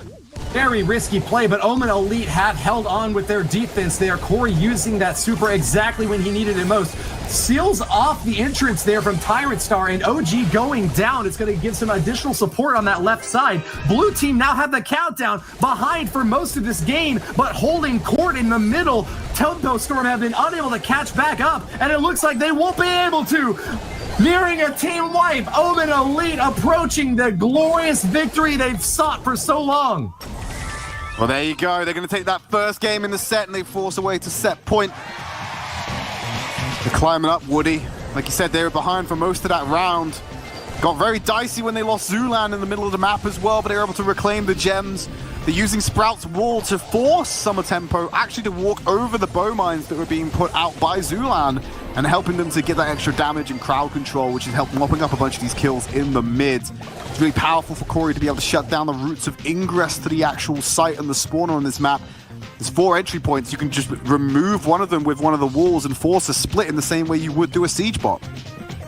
It's a very tall ladder to climb, but the prize that sits atop is so worth it. World's qualification may very well be determined by this match right here. Tempo Storm on their heels, knocked back by an Omen Elite squad that is so pliable, so flexible, and able to bend back and snap right in their faces when they need the damage the most. Tempo Storm going to be a little bit flat-footed here as Bo is caught out of position against Tyrant Star. Might be squeezed, but no, it looks like Alec is going to retreat and get to safety once again. Tempo holding on to all the gems in the game right now, all 5 of them, as they keep this midfield control strong, Trid. Yeah, dominant clap back from Tempo Storm. They've got control of the gem spawn as well with those mines in place. Bobby under pressure from Zulan right now as Alec wants to move back into the mid. Corey will pick up the first gem. Photosynthesis helping to negate that brutal damage coming in from Alec as he sweeps up a kill, but he's running into Corey. Wants to find it, has to. Oh! Tyrant Star is here and dashes away from the mines as well. Brilliant use of the gadget there by Alec, keeping those 6 gems safe, even if just barely. A courier like that is worth a lot when there's so many gems on the line. Great minefield set up by OG is going to give Tempo Storm all the gems they need for the countdown, and that is it. He is so far back now, there is no way Omen Elite can find him hidden in the bushes up there, and that's going to be an equalizer for Tempo Storm. Well, it was unless Bobby decided he was going to run forward. I don't think he can get the kill now. They've run out of seconds. Hang on a minute. Dropping him down to 1, but great body blocking by Alec, and they're allowing that extra pressure to come in to make sure they didn't have the time to get that kill. That's going to be Tempo Storm equalizing the set as we once again go to a game number 3. There's a second wave coming through with this Storm. The tied set number 2 is another opportunity for the comeback to cap it in right now. Bobby from Tempo Storm making an unconventional pick with this Sandy selection, but able to hold on to those gems really well, and a gadget that can top him back up to full when he takes another hit, especially if he's hiding in his own super. It's a really tricky play from Tempo Storm, a bit of a risky one, if I may say so, but I think a really well-executed game number 2. We'll see if they bring the same strat in match number 3. It's starting up now, Trid. Going to bring the same shot again, sticking with the Sandy, Woody. So, see more of that coming onto the field, and there's no adaptations from Omen Elite. They're happy with the comps as well. It's just a matter of execution for them. You know, some people don't like sand. It's rough and coarse and irritating, gets everywhere, but it doesn't seem to bother this Tempo Storm squad. Bobby up top will be healing up nice and safe behind that line of walls, but can't keep pace against both Corey and Zulan firing away at him. Alec charging in bravely, but in the 2v1, can he hold his own? No, absolutely not. He's a max. He used all of his ammo, dashed forward as well into a vulnerable spot. I think the attempt there was to get behind him, allow his health to regen and draw some attention. If you finish him off, that's never going to work. Tempo Storm yet to claim a single gem, and with Corey's super set up to deny access to the mid, that's going to be 7 lucky 7 for Omen Elite. Just need 3 more, and one of them's already spawned. Time now for Tempo Storm to put it all on the line. They charge into the core, but the eye of the hurricane is no safe place to be. They're forced back out again, and Bobby, fighting for his life, is going to be the last bit of distraction for the Storm. Oh no, Tyrant Star. You fell victim to the classic of blunders, as OG was able to finish him up with the trip mines. They still retain their gem lead for now, something that Tempo Storm is slowly creeping up behind. They did lose a lot of that mid pressure, and with these mines shutting down the options, both Alec and Corey are uncertain whether they want to go for this one. Alec will sneak in the gem as Tyrant Star goes aggressive for the kill. Want to shut this down, the speed boost won't save him. Bobby being off by Corey. They need to find him. Zulan has a beeline for the gems. OG on the flank, trying to shut him down, but he's bought enough time. OG again, as he's going to explain Minesweeper. Oh, he falls victim to the vines. King Zulan is there, but the countdown begins for Tempo Storm. Bobby and Alec in full retreat. They have time to contest, Woody. Explosions all over the map as chaos reigns, but control from Tempo Storm will keep them in charge, holding on to the reins of this they're gonna cancel! chariot of destruction tearing through this amphitheater. Tempo Storm keep the countdown. Zulan on the corner, not enough to stop it. He needs support and he needs it now, Trid. They're going to put the Sandy super down. Bobby with the clearance. They're not going to be able to touch Alec, and there he'd done it. It wasn't the first countdown, Woody. It was the second. Tempo Storm going to take that game and force us out to a equal scoreline over the match. What a comeback! Omen Elite seemed unstoppable, but Tempo Storm have raged through, and with an expert play there, OG kept his team's chances alive. Look at all those mines in the center and all the gems left to grab. Alec dashing out to victory, barely staying alive, but barely is good enough. All 10 gems in his hands throughout the entirety of that last countdown, giving the win to Tempo Storm. Fewer kills, less damage, but he's got it where it matters most, holding on to those sweet, precious blue or purple babies, this gem. Oh, yeah, look at that. 56 to 45 when you look at the gem difference. Tempo Storm walking away with a gem grab, and they're going to equalize the series. Like you said, impressive plays by OG at the end there to win out these duels and then also to deploy those mines. Moving over to Siege next. Olive Branch is our map of choice for this series. Grasp your precious and keep it safe, Trid. Don't let them touch the preciouses. Just so weird, man. Safe. All right, now we're competing for bolts. It's no longer about gems. Throw that out. New meta, build up a big bot, and you get the win. Speaking of new meta, what's a Spike doing on? What's a Tick doing on this map? We haven't seen Tick on Siege for a while. I don't know. He's long range though, and there's a lot of obstacles to hide behind here. OG is not going to be very competitive for bolts at all, and he's going to need a lot of kills to justify this off-meta pick for Tick. Well, Siegebot's going to press forward. It's only a level 2, so we expect it to get burnt away quite fast. Sprout's not in a position to add a wall, which could be absolutely crippling with the terrain that we see on this map. And so the bot will get the connection, and some damage comes in from OG as well.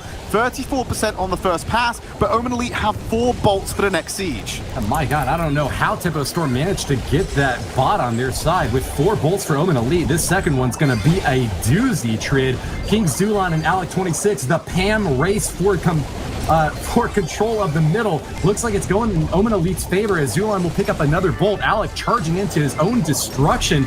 What a play by King Zulan, keeping that healing turret up for all of his friends. That bolt level up to 8 now, and Omen Elite's about to punch back.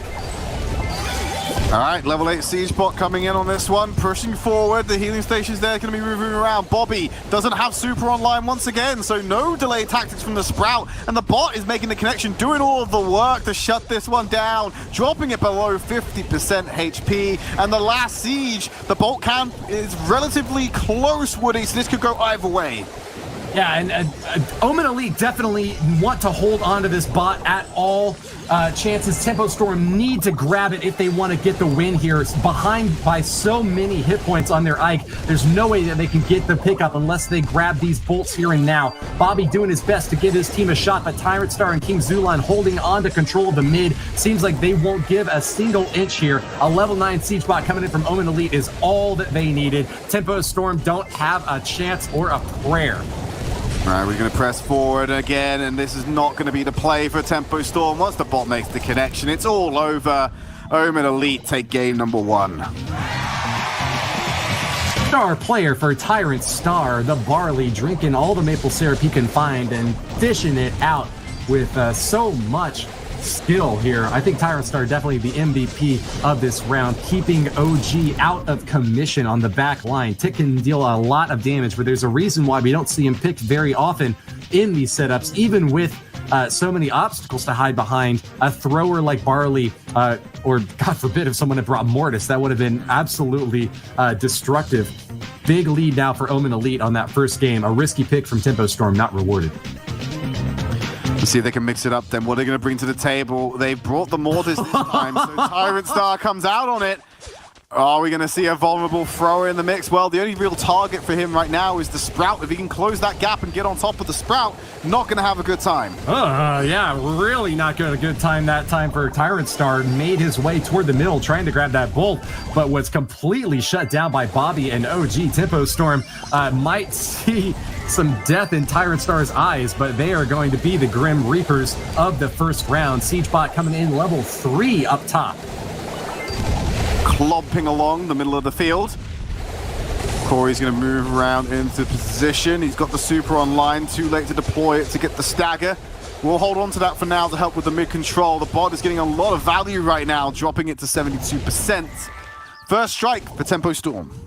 Yeah, and a significant one at that, Trid. 28% is nothing to sneeze at. It can definitely be the difference between victory and defeat, especially in the late game. Only having to invest 2 bolts to get that big of a hit and grabbing midfield advantage. Tempo Storm looking very strong in game number 2. They've got their heads back on straight, and with a reliable comp, well positioned in the meta, they have really shut down Tyrant Star, Corey, and King Zulan at the bottom. Omen Elite gonna have to force another defense now against a big siege bot coming in.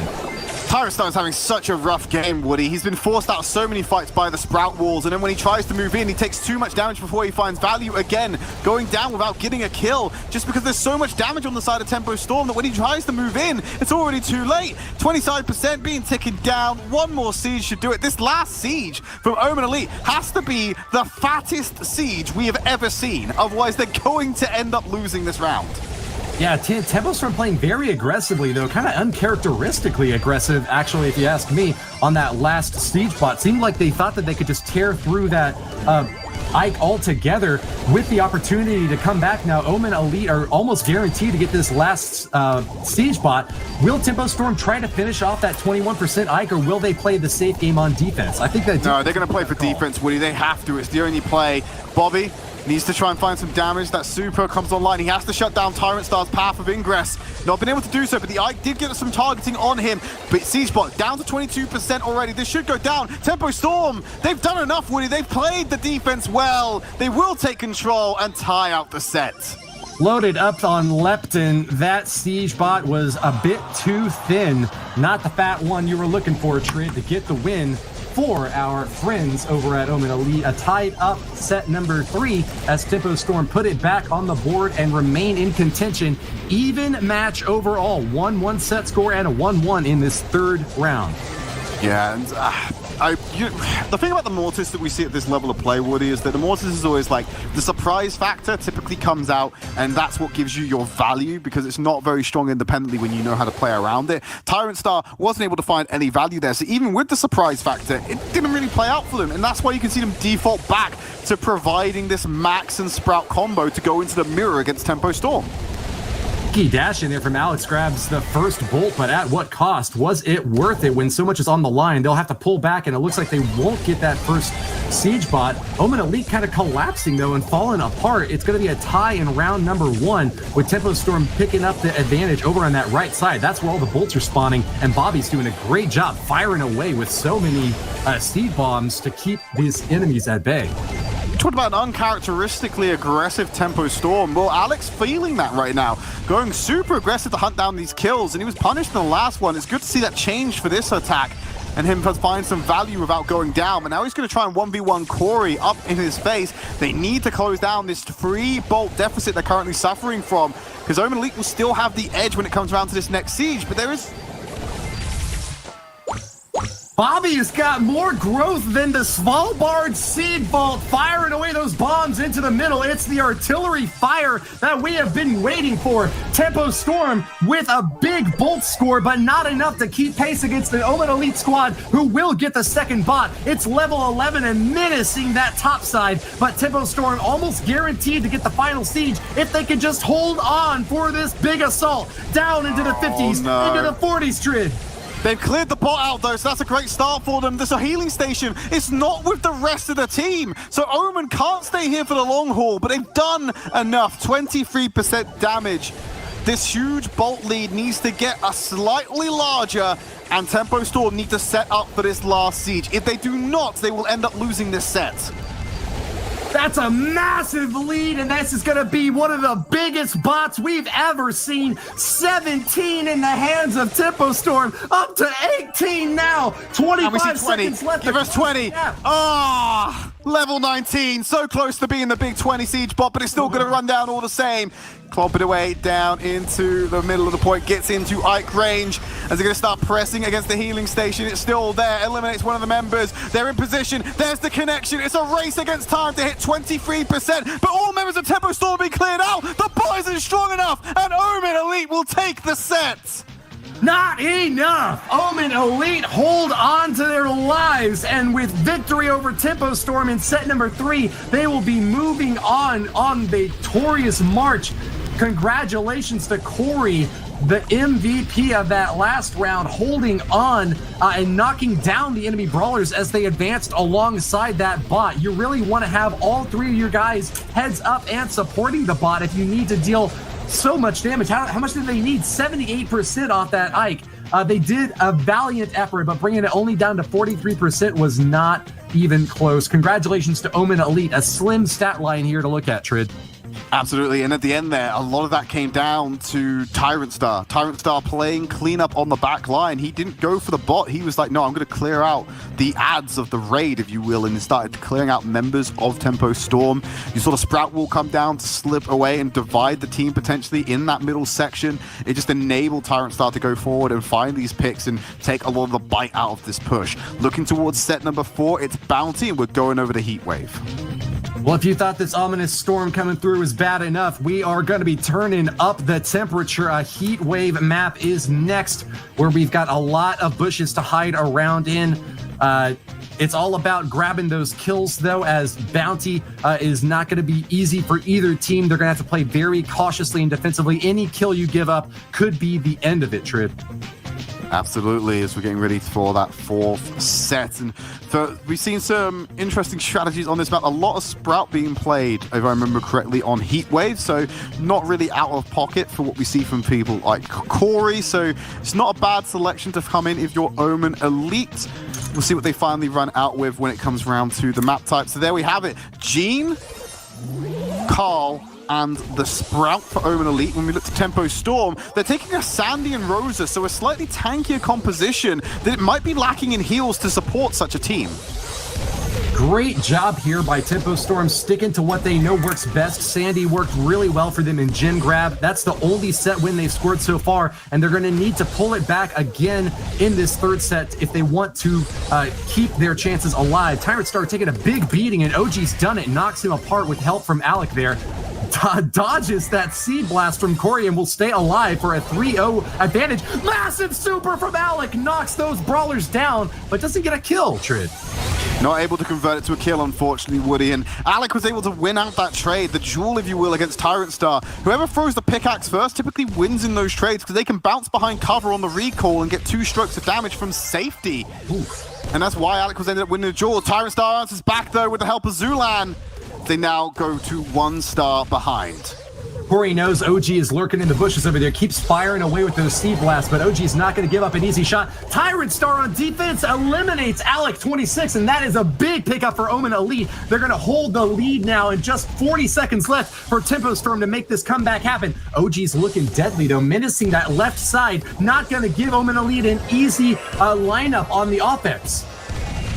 Playing it further back. OG has to move in. Bobby sneaking with the Sandstorm, as has Alec. All of these beefy units looking to use it to close the gap. Alec's in position. OG moves forward. Tyrant Spar's been split, but he will cut through OG to reclaim his place with team. Tyrant Star again on the back line, and Alec is next on the chopping block. But here come reinforcements. OG's coming in. There's 10 seconds left, Woody. It's not over yet. These brawlers are really far down. OG gets eliminated, and that might be enough. 11 stars to 10. Omen Elite have lost it. Tempo Storm get the final kill thanks to Bobby, and they win it all. Playing the defensive game, it cost them so much of their HP pool, and when the respawns came in for Tempo, they were able to convert them into kills. OG getting in the faces of Omen Elite when they were low on ammo, low on HP, and when it came down to the wire, Tempo boxed them in a corner and absolutely crushed them. Tempo Storm reclaiming the lead right at the end to take game number 1. What an insane amount of pressure, like a hydraulic drill just demolishing the opposition. Look, that one shot on Alec could have made all the difference. Actually, I guess they would have still just had 13 stars, not enough to catch up, but still so close at the end, and Tempo Storm playing to perfection, grabbing that game, but behind in the set score. Can they do it again, Trid? See if they can, if they move on to this map. Again, no adaptations from either of these team comps. They're happy with what they're rolling out with. Corey finding value by hitting 2 for 1 with his seeds as they're throwing them out again. Alec being taken out by Tyrant, answered back, but it's Tempo who take that early lead because of the star and the order of the kill. Holy crap. Bobby? And Bobby barely holding on to dear life. An advantage for Tempo Storm, but they barely retreat alive. And Bobby will now hold off to the side. Tyrant tossing him away with the pickaxes. OG wants to take the more direct route. They're starting to crush away these brushes. Corey using his super to deny the paths that these tankier members want to take. Alec moves forward, pulled in by Zulan. Usually a risk, but when you've already taken half of his HP, Zulan does not sweat under the pressure of that pull. Big yikes for Bobby. One more hit would eliminate him. He's going to have to pull back. And OG, usually a very aggressive brawler, is having to play defense now, back on the final line, trying to keep Tyrant Star off of them. Alec, 26, takes another shot at Glory, firing away at King Zulan, but he's only hitting the wall, hasn't landed any of his shots yet. And Omen Elite will pull ahead with another kill, 6 to 4 stars. Can Alec get a knockback here? Oh, Zulan, what are you doing? Oh, he cancels it out. Great gadget to stop the super. That was incredibly risky to go point-blank range against a Carl with super online. But now they will back up. This is the position Omen Elite want to be in. Hold the defensive, have Tempo run at them, burn them through on the entry, and then use the magic hand to take the kills when they want them, just like that onto OG. Bobby is next. One more to find Alec and guarantee your lead. Tyrant Star spins the win. 20 seconds remaining. The ripping and the tearing. Omen Elite gaze into the crystal ball and see their future, and it's a bright one indeed. A 13 4-star advantage is not enough for Tempo Storm to be able to overcome. Back on their heels, they've made a charge like this before. Hold up. But are They not find gonna be Zulan. rewarded. Oh, they were so close. They would have got Zulan, Woody. They could have answered back if long as they didn't also lose themselves another member like they did. Alec going down was disastrous right at the end. You're right, now Omen Elite tie out the set. There we are at match point on Bounty. And Omen Elite, they can secure first place in this monthly final with this victory and put them in an incredible spot for next month's final, where it will come down to the wire, and one of these two teams will be crowned the North American representative. Excellent work to Omen Elite, keeping their heads on straight, even with so much pressure coming in from a Tempo Storm that had just picked up game number 1. Omen Elite are now in a match point position for a World's Finals spot. Knocking down Tempo Storm here would be so important, and being able to leapfrog over to the number 1 position on the North American leaderboard. They're only behind by 10 points, and this might be the decisive game. Keep your eyes peeled for every single pixel, because either team that gets the edge on this next round is going to really be patting themselves on the back come World Finals time. Here we go. Final attempt. No changes for Omen Elite, and it looks like Tempo Storm are sticking with the same as well. Early control is what Tempo needs here, but they've already lost it to Corey.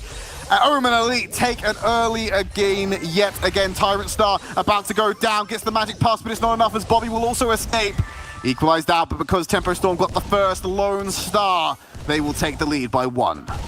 Lone Star! He's the only man brave enough to give me the raspberry. A charge back from Omen Elite, well rewarded, as Alec 26 is also caught out of position, and that's a 7-3 hit for Omen Elite, a 4-star lead. OG hiding in the bushes as best he can. He's gonna give his chance. There he goes. Punches away for 1 Oh, kill. Tyrant Star, that's disgusting. Zulan will follow up as well. 1 minute, 5 seconds remaining. 7-star lead. The high priority targets. Kill Zulan, kill Corey. Tempo Storm, it's your path back into this. 55 seconds remain, and 7 stars separate Tempo Storm from any hope at Worlds qualification. Alec 26 and OG looking for an avenue of glory, but it's shut down time and again. A super to retreat? Not this time. Tyrant Star gets the kill and will get an even bigger gap in the lead. Oh, super comes online just in time for OG. It's not enough to save him. Bobby forcing him into the corner. 30 seconds remaining. He's just increasing the game. I think this is over, Woody. I think Omen Elite have just done enough to give themselves a better position and push themselves closer to that World Final spot. 20 seconds left in it for Tempo Storm to clap back. 20 stars is too much to ask. They would need a team wipe and keeping everyone alive. With that kill right there, Alec 26 is down, and the chances of World Finals for this month are out for Tempo Storm. Sick, Simper, Tyrannus Star. Thus it goes with a Thunder Strike. Tempo Storm are eliminated, and your victors for the North American region are Omen Elite. Okay, Omen Elite taking first place is absolutely huge for them. Like we said, it puts them in a better position to get that World Final spot. Now what's left to play for in the rest of North America is when Tempo Storm goes up against IX Gaming. Tempo Storm have to win that match. They have to come second. Otherwise, this gap from Omen Elite becomes that much harder to overcome. This is quite ridiculous how the script has flipped. Tempo Storm had the position of power at the coming into this monthly final. I think they've just lost it over the course of these 2 matches. Glory and celebration for Corey, Zulan, Super Sai, and Tyrant Star. This Omen Elite squad have done it. With a pickup here, they'll take the $9,000 prize and the first place spot on the leaderboard. Tempo Storm will be in a very perilous spot. Falcone, cue us up for the next round.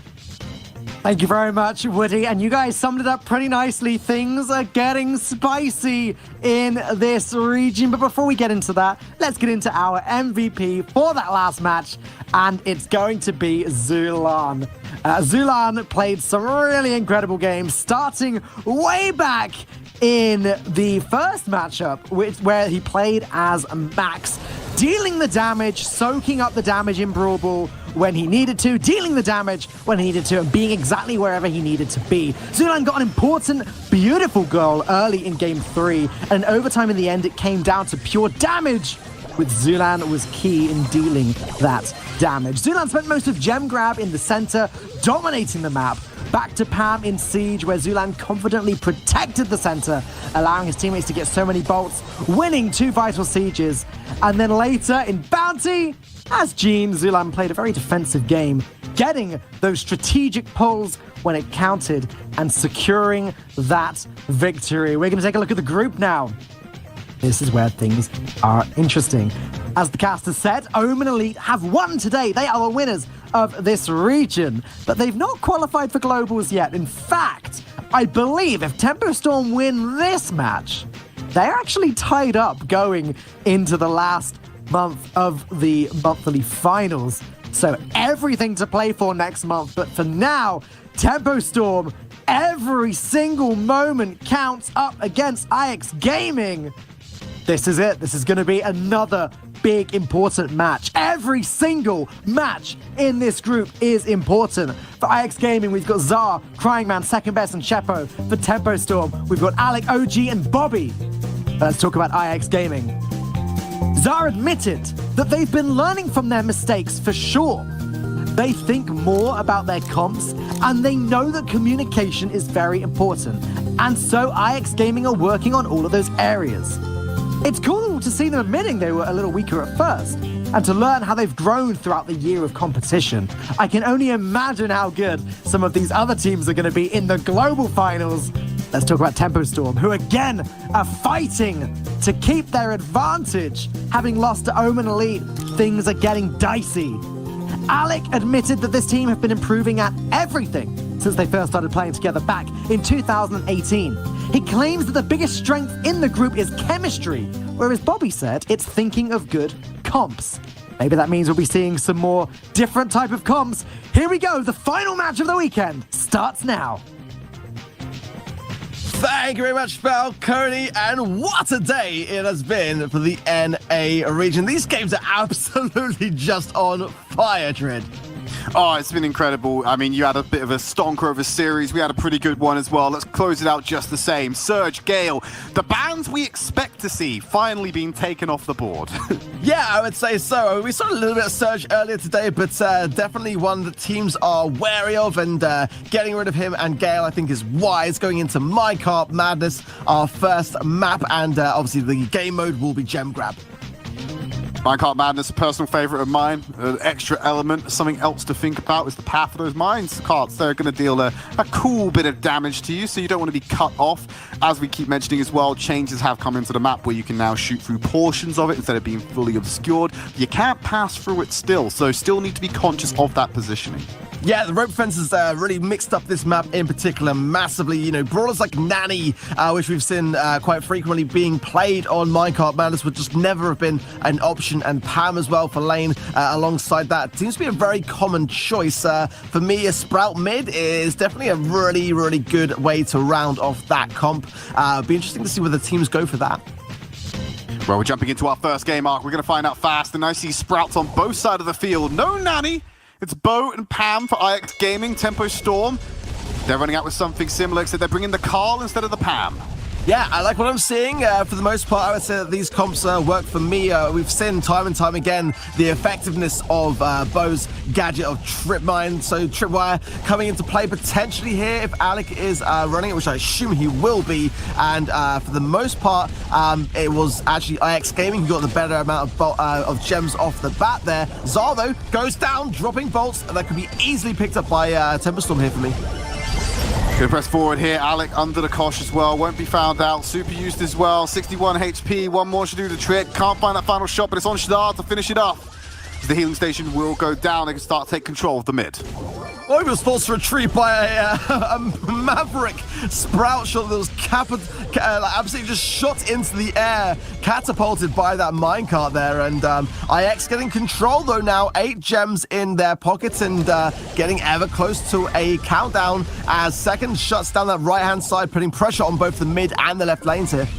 Yeah, Bobby sitting on that lone gem in the back left corner, can't press forward. Too much of a deficit to come back from just Spawner alone. They have to go for the kills here, Arc. Tempo Storm need to go aggressive, but they're taking so much damage on the entry. Alec drops the mines down, but it's useless. They're not going to press forward into that territory. They've locked off Zar. OG goes in with the spin. They've locked off Second. Can't fight quite the damage, and Alec had to path around the super from Sprout. Couldn't get LOS in time, so unable to follow up. That's going to be IX Gaming taking the first game. Came down to the wire, but you're right, it had to be a kill on either Second or his teammate there in that countdown moment. And credit to Zara as well to sort of just be a real pest in that moment and just kind of stay on that left-hand side lane, bugging OG and Bobby and tickling down their HP to really whittle them down in those final moments. Yeah, good attempt there by OG to try and get the kill on at least one of them, but he was acting solo because we couldn't have any of his teammates get into position to help him with the damage. Does mean that IX Gaming take the first game. It's exactly what happened with Omen Elite in our previous series. They took the early game, Tempo Storm, constantly playing catch-up, unable to reach the finish line against Omen Elite, need to change that against IX Gaming and make sure they're staying competitive moving into the next month's final. Yeah, there's still plenty of brawlers are available here to kind of like, reconvene and collect and decide whether you want to mix up your comp. So I did see Bobby tweeting out this week, however, saying that Gene is a bit underpowered meta-wise, so possibly not going to go towards the Gene pick, although I think it could be an option here if Tempestorm want to dabble in that kind of region. But we have seen OG playing a bit of Nanny every now and again, so there's definitely some choices there for Tempestorm if they want to try to mix things up and save this first set. Okay, double Mortis. I did not expect to be seeing that on this next game, as they're both looking for some avenue of punishment. But it's a bit of a slambulance here with that Mortis flavor, and it's already IX Gaming pulling ahead. You need to shut down Zara in this one. Crying, heading straight for Alec, cut off by the minecart. It's a saving grace for Tempo Storm. They've lost mid-control as Bobby goes in, finds one kill, gets out with the gems as well. Second, not allowing him to get away with that one. Finds the kill and will have to wait. Fantastic early awareness from IX here. They're positioning there as that actually Second gets stunned. He's actually somehow going to survive. Bobby's chasing him. The hill from Zara will keep him alive, and Bobby's in a dangerous spot now. Oh, my goodness, with that turned around so quickly there. And it looked like Bobby had a moment there, but now it's Alec who's way out of position here on the right-hand side.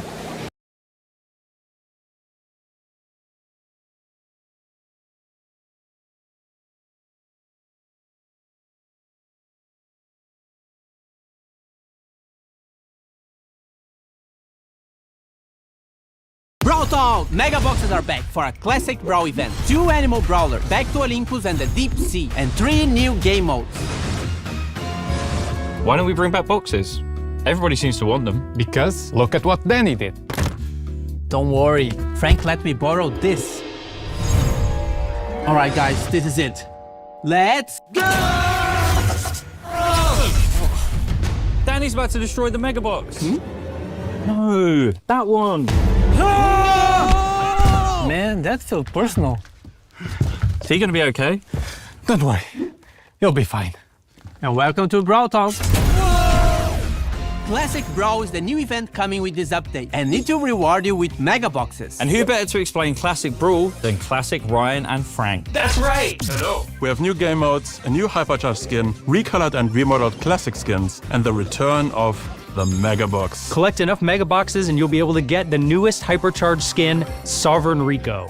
It's a reimagining of the iconic loaded Rico skin and comes loaded with visual upgrades, including a special form when in the hypercharged state. Now, to get those Mega Boxes, you'll have to collect star tokens. Though G's might still remember what these are. You can get them with your first win of the day in game modes that have the star token active. Collect enough of them and you will receive a Mega Box. You can also collect them from special quests that will be popping up weekly. And from a challenge that will happen during the duration of the event. Just like before, you can open your Mega Box right away, or you can stack them up and open them all at once for that sweet, sweet dopamine. Never opened a Mega Box before? Why are they so special? Well, Mega Boxes are special because you can get multiple items from them at once. Brawlers, Bling, skins, coins, PowerPoints, and gems. Yes, gems in boxes are also back. You can also get the event Hypercharged skin and its chromas, Sovereign Rico, Sovereign Bling Rico, and Sovereign Gem Rico. There are 2 new classic-style game modes available during the event, Mirror Match and Drumroll. In Mirror Match, all players will play as the same brawler. Nice to meet you. And it'll rotate among the original 21 brawlers. You'll have new mirror matches all the time. Drumroll is a unique game mode where each brawler you defeat changes you into another one. There's a set amount of brawlers to progress through,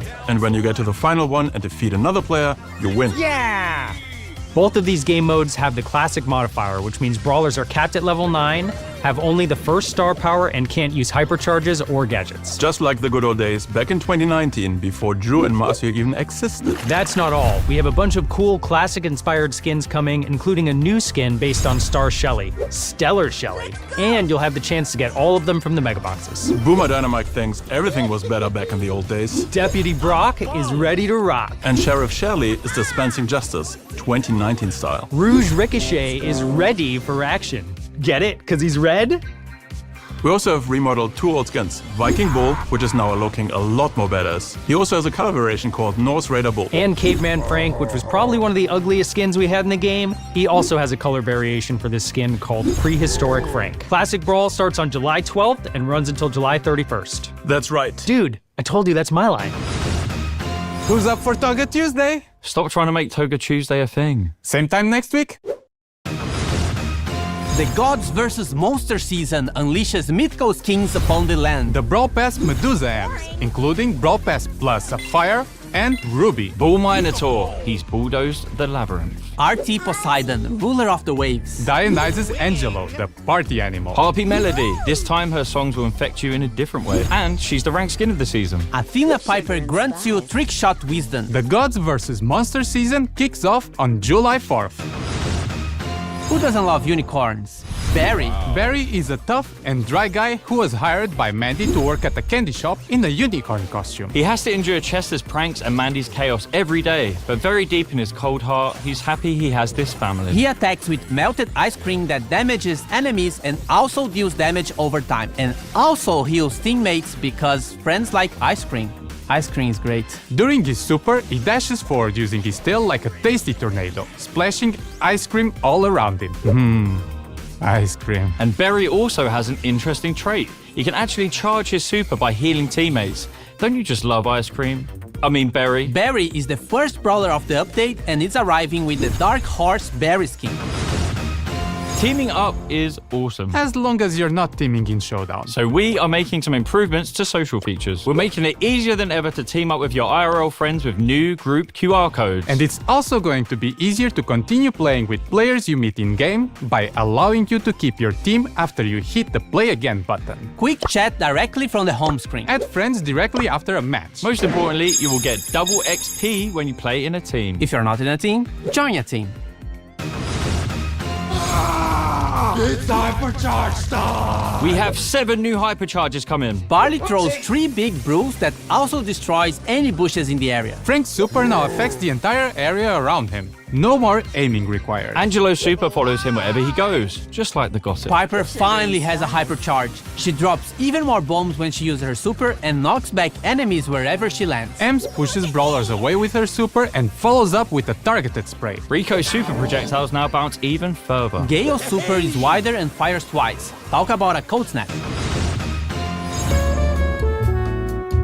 It's Paint Brawl! The Paint Brawl season brings a new brawler and a new game mode, alongside new skins. The Brawl Pass king for Paint Brawl is Jellyfish Sandy, who is joined by the neon and glowing chroma skins in the Brawl Pass Plus. A new brawler enters the fray. Meet Clancy, the Shellfish Soldier. Psst, he's not a real lobster. But don't tell him that. Clancy is a mythic damage dealer who can upgrade up to 3 times during a match by hitting brawlers with his dual paintball guns. This is similar to how Surge works, but with a twist. Clancy also upgrades his super at each stage. At his default stage 1, Clancy will fire a single shot with his basic attack and fire a torrent of bullets with his super. At stage 2, he fires 2 shots in quick succession, and his super will cover a much larger area. At stage 3, Clancy shoots Sidewinder paintballs from his tail, adding some diagonal attack pattern. He also moves faster when using his super. Look at him go! Clancy launches alongside his high-stakes skin in the Paint Brawl season. Paint Brawl is a new game mode coming with the surprisingly named Paint Brawl season. In this mode, players battle it out to cover the map with paint. The team with the most percentage of the map covered wins. Defeating enemy brawlers will cause them to explode in a hail of paint, helping you cover more areas. Paint Brawl skins, go! Tentacle Bonnie, I'm hoping she hasn't been possessed by a great one. Cuttlefish Jackie, sporting the latest Brawl streetwear. Shell Blaster Gale. He's got a shell and he's gonna blast you with it. And this is the ranked skin, Aquamarine Sprout. Just look at that cute face. We ain't done yet. We have 3 reworks to be released. Frank is getting a much needed change to his skill set. The lower his health is, the higher his attack speed. With this change, we hope to see Frank performing a lot better in certain game modes where he can not only take damage, but deal it out too. Meg now shoots more projectiles while near mecha, but will have a shorter range. We hope this will make her a bit more aggressive and satisfying to play with. Chester is getting his current first star power as part of his base attack, so he'll always have 4 attack stages. And his new star power will make his first stage attack stronger. The Summer of Pirates is back with Sea Dog Ruffs being a good boy out there on the 7 seas. Buccaneer Barley is a perfect barman for his crew. And Man of War Doug, the most chill captain you could have asked for. Lastly, the 2 new Supercell Make community skins. Mr. Dragonfruit, a juicy summer warrior created by Frankie. And Bubble Trouble Ember, skating through the arena and burning people with bubbles. Just like in real life. Made by Ardre.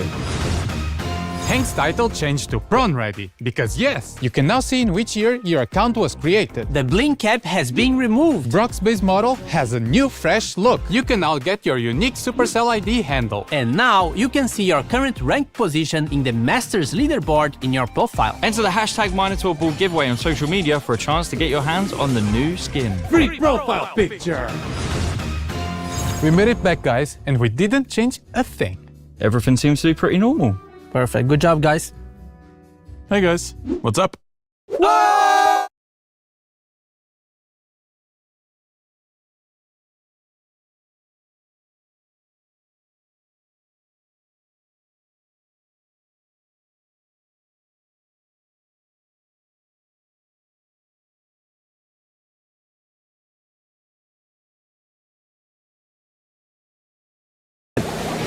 Yeah, should get pinched quite easily here, but Bobby's coming in and clean up. He's going to get that 1 second, finishes him off. He's playing sweeper on these gems. Going back towards of kiting right now, Ark. They are keeping tempo perpetually at arm's length. And when you're relying so much on the Jackie to find value for you, it's disastrous. Great reclamation there by OG to take out second and close the gap. They still need to find 7 stars, but that's not as many on the board. Tempo Storm take the second game, and they will move to match point.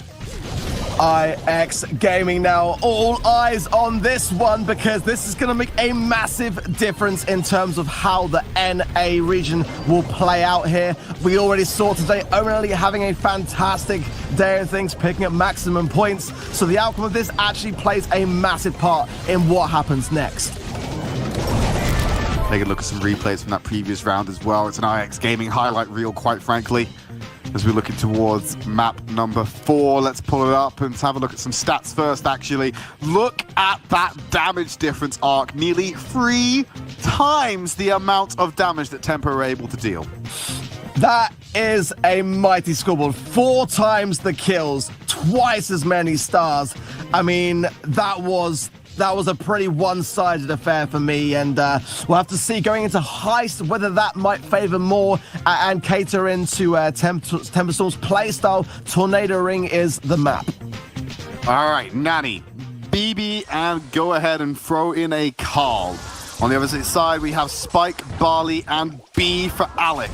Now, we saw what Second did with this Nani on Minecart Madness, and we're hoping for a similar performance this time around. Think about what the Peep can do to a safe, which is entirely free damage to throw in, or potentially teleport behind enemy lines with the gadget. It's such a versatile pick as long as you don't get overrun by this team. Yeah, gotta say that I do like the B pick, but down goes Alec there, and that might make a big difference. Zar goes down there as well. Cryman knocking Bobby to the side. That's gonna pop gadget to stay alive in the mid here, but Comes the Peep. Yeah, here comes Peep, watch out. Is he gonna do the teleport? He's gonna teleport. Safe. Yeah. Oh no, he TP'd! Yeah. Okay, so that's always got to be the gamble, and that's going to be a bit of a problem for Tempo Storm. They have to figure out whether the Nani is going to go for the explosion or the teleport, and that decides what they do, because they can't punish it if they think that he's going to teleport behind them. If they teleport, someone has to answer. But if he's just going to bomb, they have to go aggressive. It's such a conundrum that Tempo Storm will have to figure out every time he slaps the super on. Yeah, I think it's a really smart choice here, and it might be well decided. But look at this, Temper Storm going in here. OG couldn't quite get close enough. He wants to pop his gadget. I know the damage that he's thinking of dealing here, and he just wants to win side. His teammates down for support. This is great from Temper Storm, as the damage will start to rain in here, surely. Alec getting shots on Cryman as well, and then replacing those amplified shots onto Zar is a disastrous thing for Ajax to have to deal with on defense right now. Okay, Peep number 2 for second. He needs to find something big here. You can see Tempo Storm going back. He's going to go for the teleport as well. Damage comes back, finds cover, gets it down. Still 20% between them and IX Gaming, but he keeps keeping that gap competitive. So it's odd IX Gaming to move forward, but the safe is being damaged regardless. They haven't cleared out Bobby. Yeah, Bobby is raining down shots, still ticking away, and it's surely Temper Storm now, I think. A bit of a slip from IX. They've missed this. Bobby on his own here. It's going to be close, but Bobby continuously just raining shots down and giving Temper Storm a little bit of hope still to go. We might be going the whole hog here as Temper Storm 1 win of Heist away from taking it to the 5th and final set. Okay, so every time the Nani went in, you got about 20 to 30% worth of damage, but you had that slow burn from Tempo. They were constantly able to get OG and get Bobby in position with the barley, with the spike, and burn through the safe so much faster. Alec is able to assassinate Nani on this B because the damage, Nani does not have the HP to be messing this around with. Yeah, not at all. And I think that for me, Nani's a bit of a risk here. I think that B is a far more staple diet brawler. Max is actually going to come out from Alec, and I think that's also another good brawler pick here. Max could have been actually on IX's minds here, and I think looking back at this, they might have considered playing it a bit more. I do like what I'm seeing from Temper Storm right now. Okay, second. Okay, he's dealing damage to OG, who's dancing around trying to dodge away from this one. Super online, you know what that means. Going to back all the way off and look for an opportunity to pop the super. Alec gets caught off as well. They have the man advantage. They're going to clear out OG. Oh, they don't get the kill. But wait, they've locked down Bobby. This is huge for IX Gaming, and it gives Shah the position to be able to go ahead and drop his super and whittle away at the tempo safe. Yeah, gotta say, that could have ended a lot worse for Temper Storm there, and OG staying alive for the most part, but got shredded down by Cryman surprisingly quickly, I've got to say, as second gadgeting in here for support. Oh, I love it. I love what Alec did there. He's using the gadget to try and catch the Peep's travel path to shut down this teleport that comes in deep, but he forced second into a wall there. They didn't want to blow up the cover, so he ended up gadgeting away. This is so smart from Alec because he knows he can tank the damage with his gadget shield. Yeah, Alec playing fantastically well today, and yeah, a great attribute to Max's gadget is that during that dash you are invincible, you can tank anything, and forcing then IX's hand, a really smart play from him as the approach from Temperstorm here. Going out again. Alex, see, that's what I'm talking about. He catches it. He is shutting down this Nani and Peep. Every time, he just needs to get a beeline on where the Peep is and he can win it out. And now look what Bobby's able to do with the BB. The bubblegum on the back line, bouncing off the board, gives Tempo Storm the lead. This looks like we're going to a map 5. Alex Lurkin there got quite a bit of damage in the result. He was doing a smart play there, healing up in that one tile here, but now look at this, Cryman going in. Bobby gonna go in as well and can't get the takedown on the second. He's gonna teleport. Bobby now, look at this. How much damage will he get here? He's gonna line up 1, too much damage. 3. Is it more? There it is! TempoStorm keeping it alive! Oh, Tempo Storm forcing us to match number 5. Alec providing the perfect solution to shut down second Nani. He didn't get a single opportunity to teleport to the save because both BB and Alec were there to catch and force his hand. What is in the NA water this month? I mean, this is just insane to watch. TempoStorm taking it to the 5th and final set, and look at those stats there as well. The kills definitely in favor on their side, as well as the damage on the safe. The damage is relatively even, but the safe damage is what the big difference maker is. Yeah, exactly. And this final set then to wrap up the day. But what an important set it is going to be. It is going to be decided on Siege, the map, some assembly required.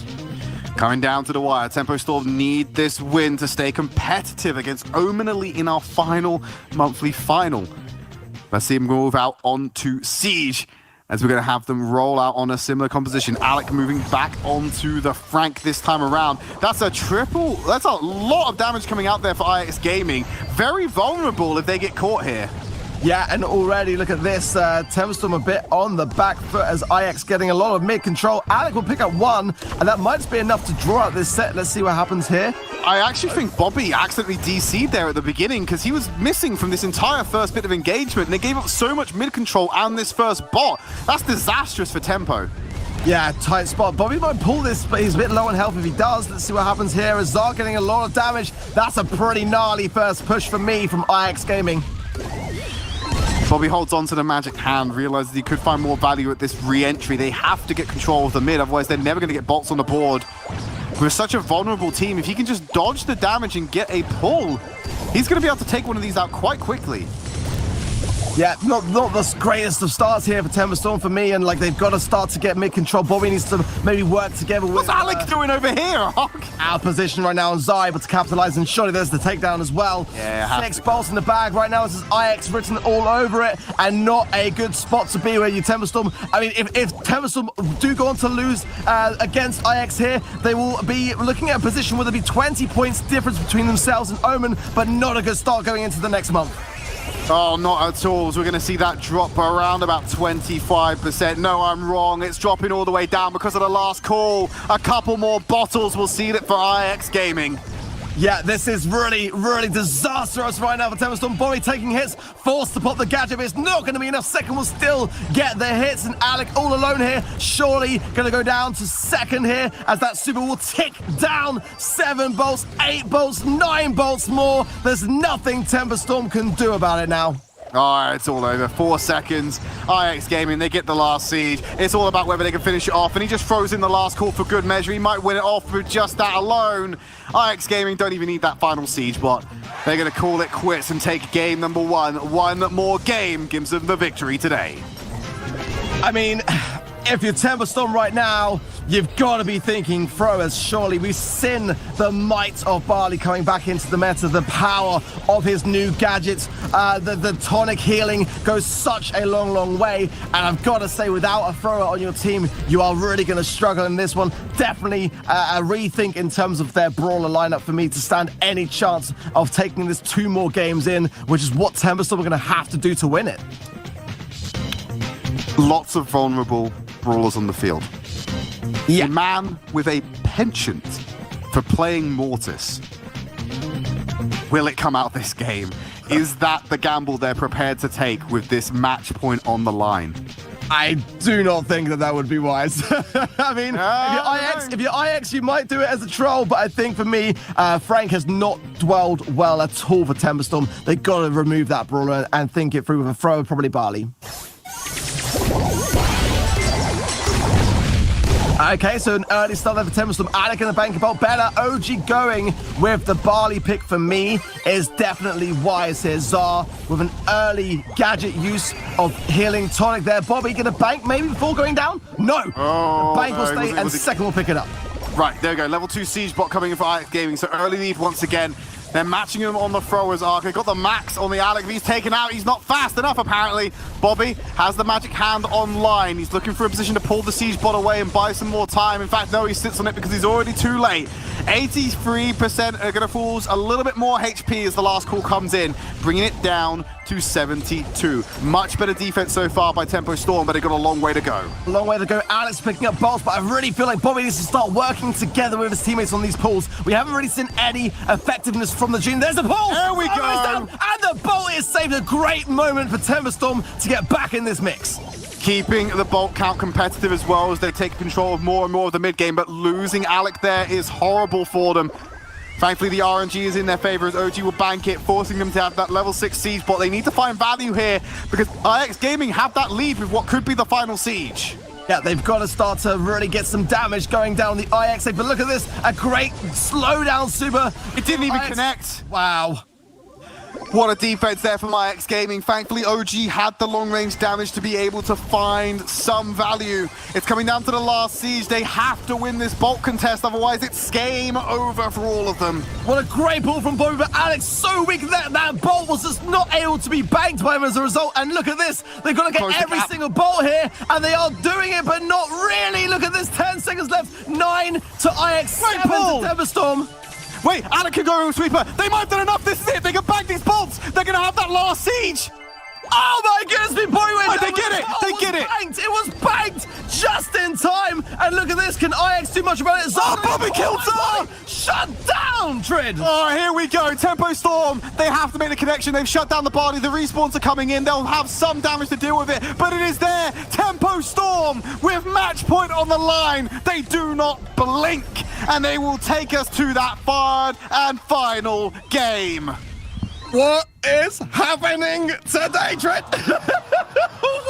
Finally! You wanted some value from the Gene pools. That was a game of value for Bobby and the Magic Hands. Can you imagine now being IX Gaming? It's deja vu happening all over again, but not with Omen Elite, this time with Tempo Storm. Are they going to come last this week based on what came down to the very final game of the very final set twice over? I don't know, it feels, honestly, if you're IX Gaming, you feel like you're third wheeling your best friend's date right now, because you're an accessory to the story that is Omen Elite versus Tempo Storm, and you're losing to both of them in 5-map series that go down to the wire. It's absolutely crushing right now. They have to come out with a win here, otherwise this is gonna hit them hard. So much is at stake, and I just can't believe the way that this is wrapping up in the North American region right now. This is just absolutely crazy. But taking it back down here, what are the choices? Are you going to change brawlers? Are you going to stick? What are you thinking right now? Well, they're thinking that they're going to stay with the exact same thing, and they're going to play it out once more. Tempo Storm, IX Gaming, for what should be the last time today. My goodness me, so we're going to come down this early start. Alec gets the bolt there as well. Bobby goes down to second, which will draw it out. OG on the left-hand side are going to bank surely this one, so maybe the start will be in Tempo Storm's favor. OG locked in a corner, bit of a pinch coming in from Zar, but he still finds a way to wiggle away. Bolt advantage over the Tempo Storm. They get a couple of kills for good measure, and they get a level 3 siege bot. OG sitting on the last call. They need to get him in range to find that extra damage. Not only did they get the siege bot, they took a nice little takedown second, preventing him from banking a bolt there, and that one might come back to help Tempo Storm in the long run. Bobby has pulled, not the start at all for IX Gaming. Bobby, if he gets one pull here, I think that Tempo Storm will have this round as well. Went for the pull, you just saw him throw it out there. Zar was able to back away and not fall victim to it this time. Now Tempo Storm are starting to waver. Last call's gonna find OG. He shouldn't be able to bank that bolt, and second can move forward to try and grab it, but Bobby has the damage at point blank range. They need to find him. They can't let him bank it. 10 seconds remaining, and he moves it up to a 5-3 scoreline, but the mid control is in favor of IX. It's gonna be 5 bolts each. I think if those bolts go out, Bizarre, it's gonna be a tied round here. OG's gonna bank it. OG banked it. Wow. Oh, there we go. Banked it in time. It came in at just a second too late. It just means that now we got that level 6 siege bot coming in. They a chance to answer back. But no one from IX Gaming is in position to really capitalize on this one. So it's not going to be as deep as they need it to be. Tempo Storm sitting on 7 bolts coming in for the start of our last siege. I think Tempo Storm in a great spot, but they've got to get a bit of control in the next 25 seconds. They've got to get something. Bobby needs to make a pull. OG going out with the super is good. It will open up the map a little bit for Tempo Storm, but they do need to bank something, otherwise it could be a draw here.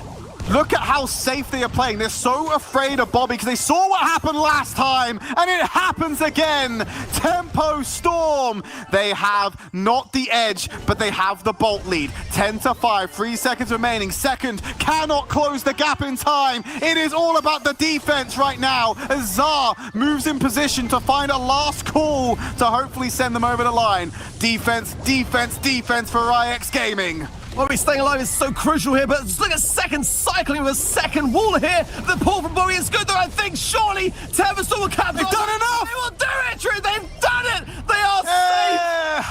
Tempo Storm come out down to the wire, out with the victory. They will walk away with second place at this monthly final.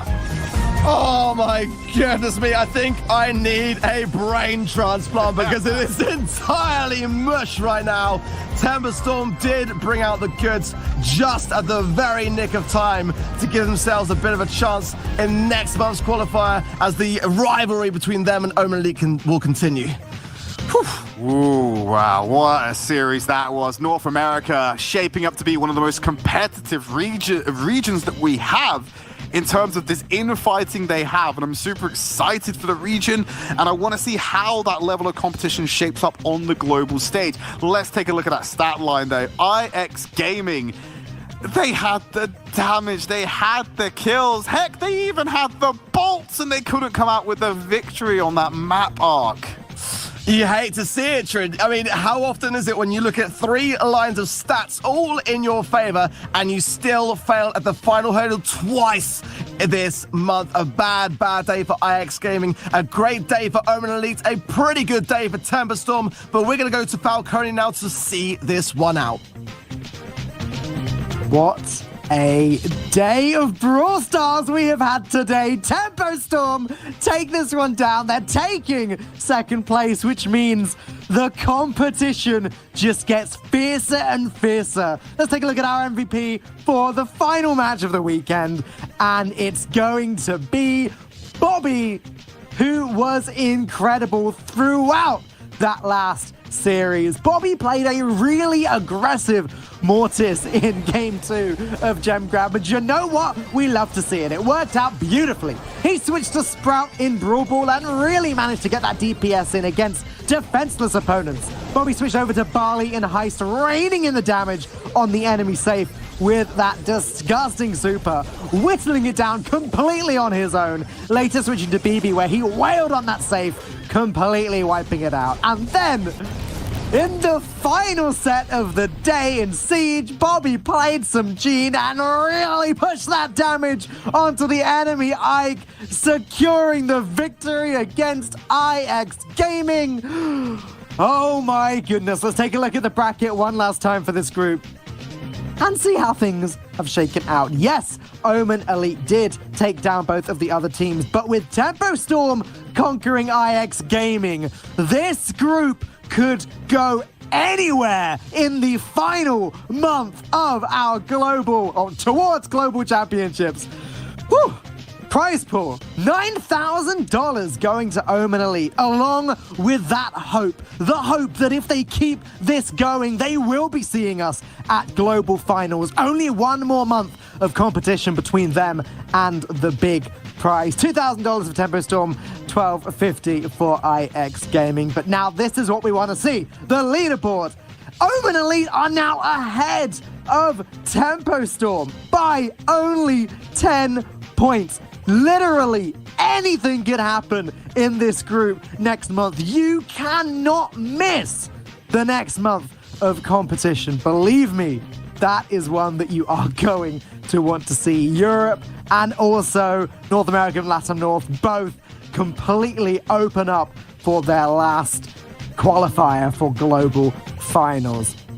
We will be back next month for the final monthly finals. Make sure you are subscribed to Brawl Stars on YouTube. Make sure you check out Brawl Talk. I think that's happening tomorrow. There's a timer up and ready to go. I cannot wait to see what's coming to Brawl Stars next month. But finally, from the whole production team, from Ark, from Trid, from Woody, and from myself, we hope you've enjoyed the show, and we cannot wait to see you again next month.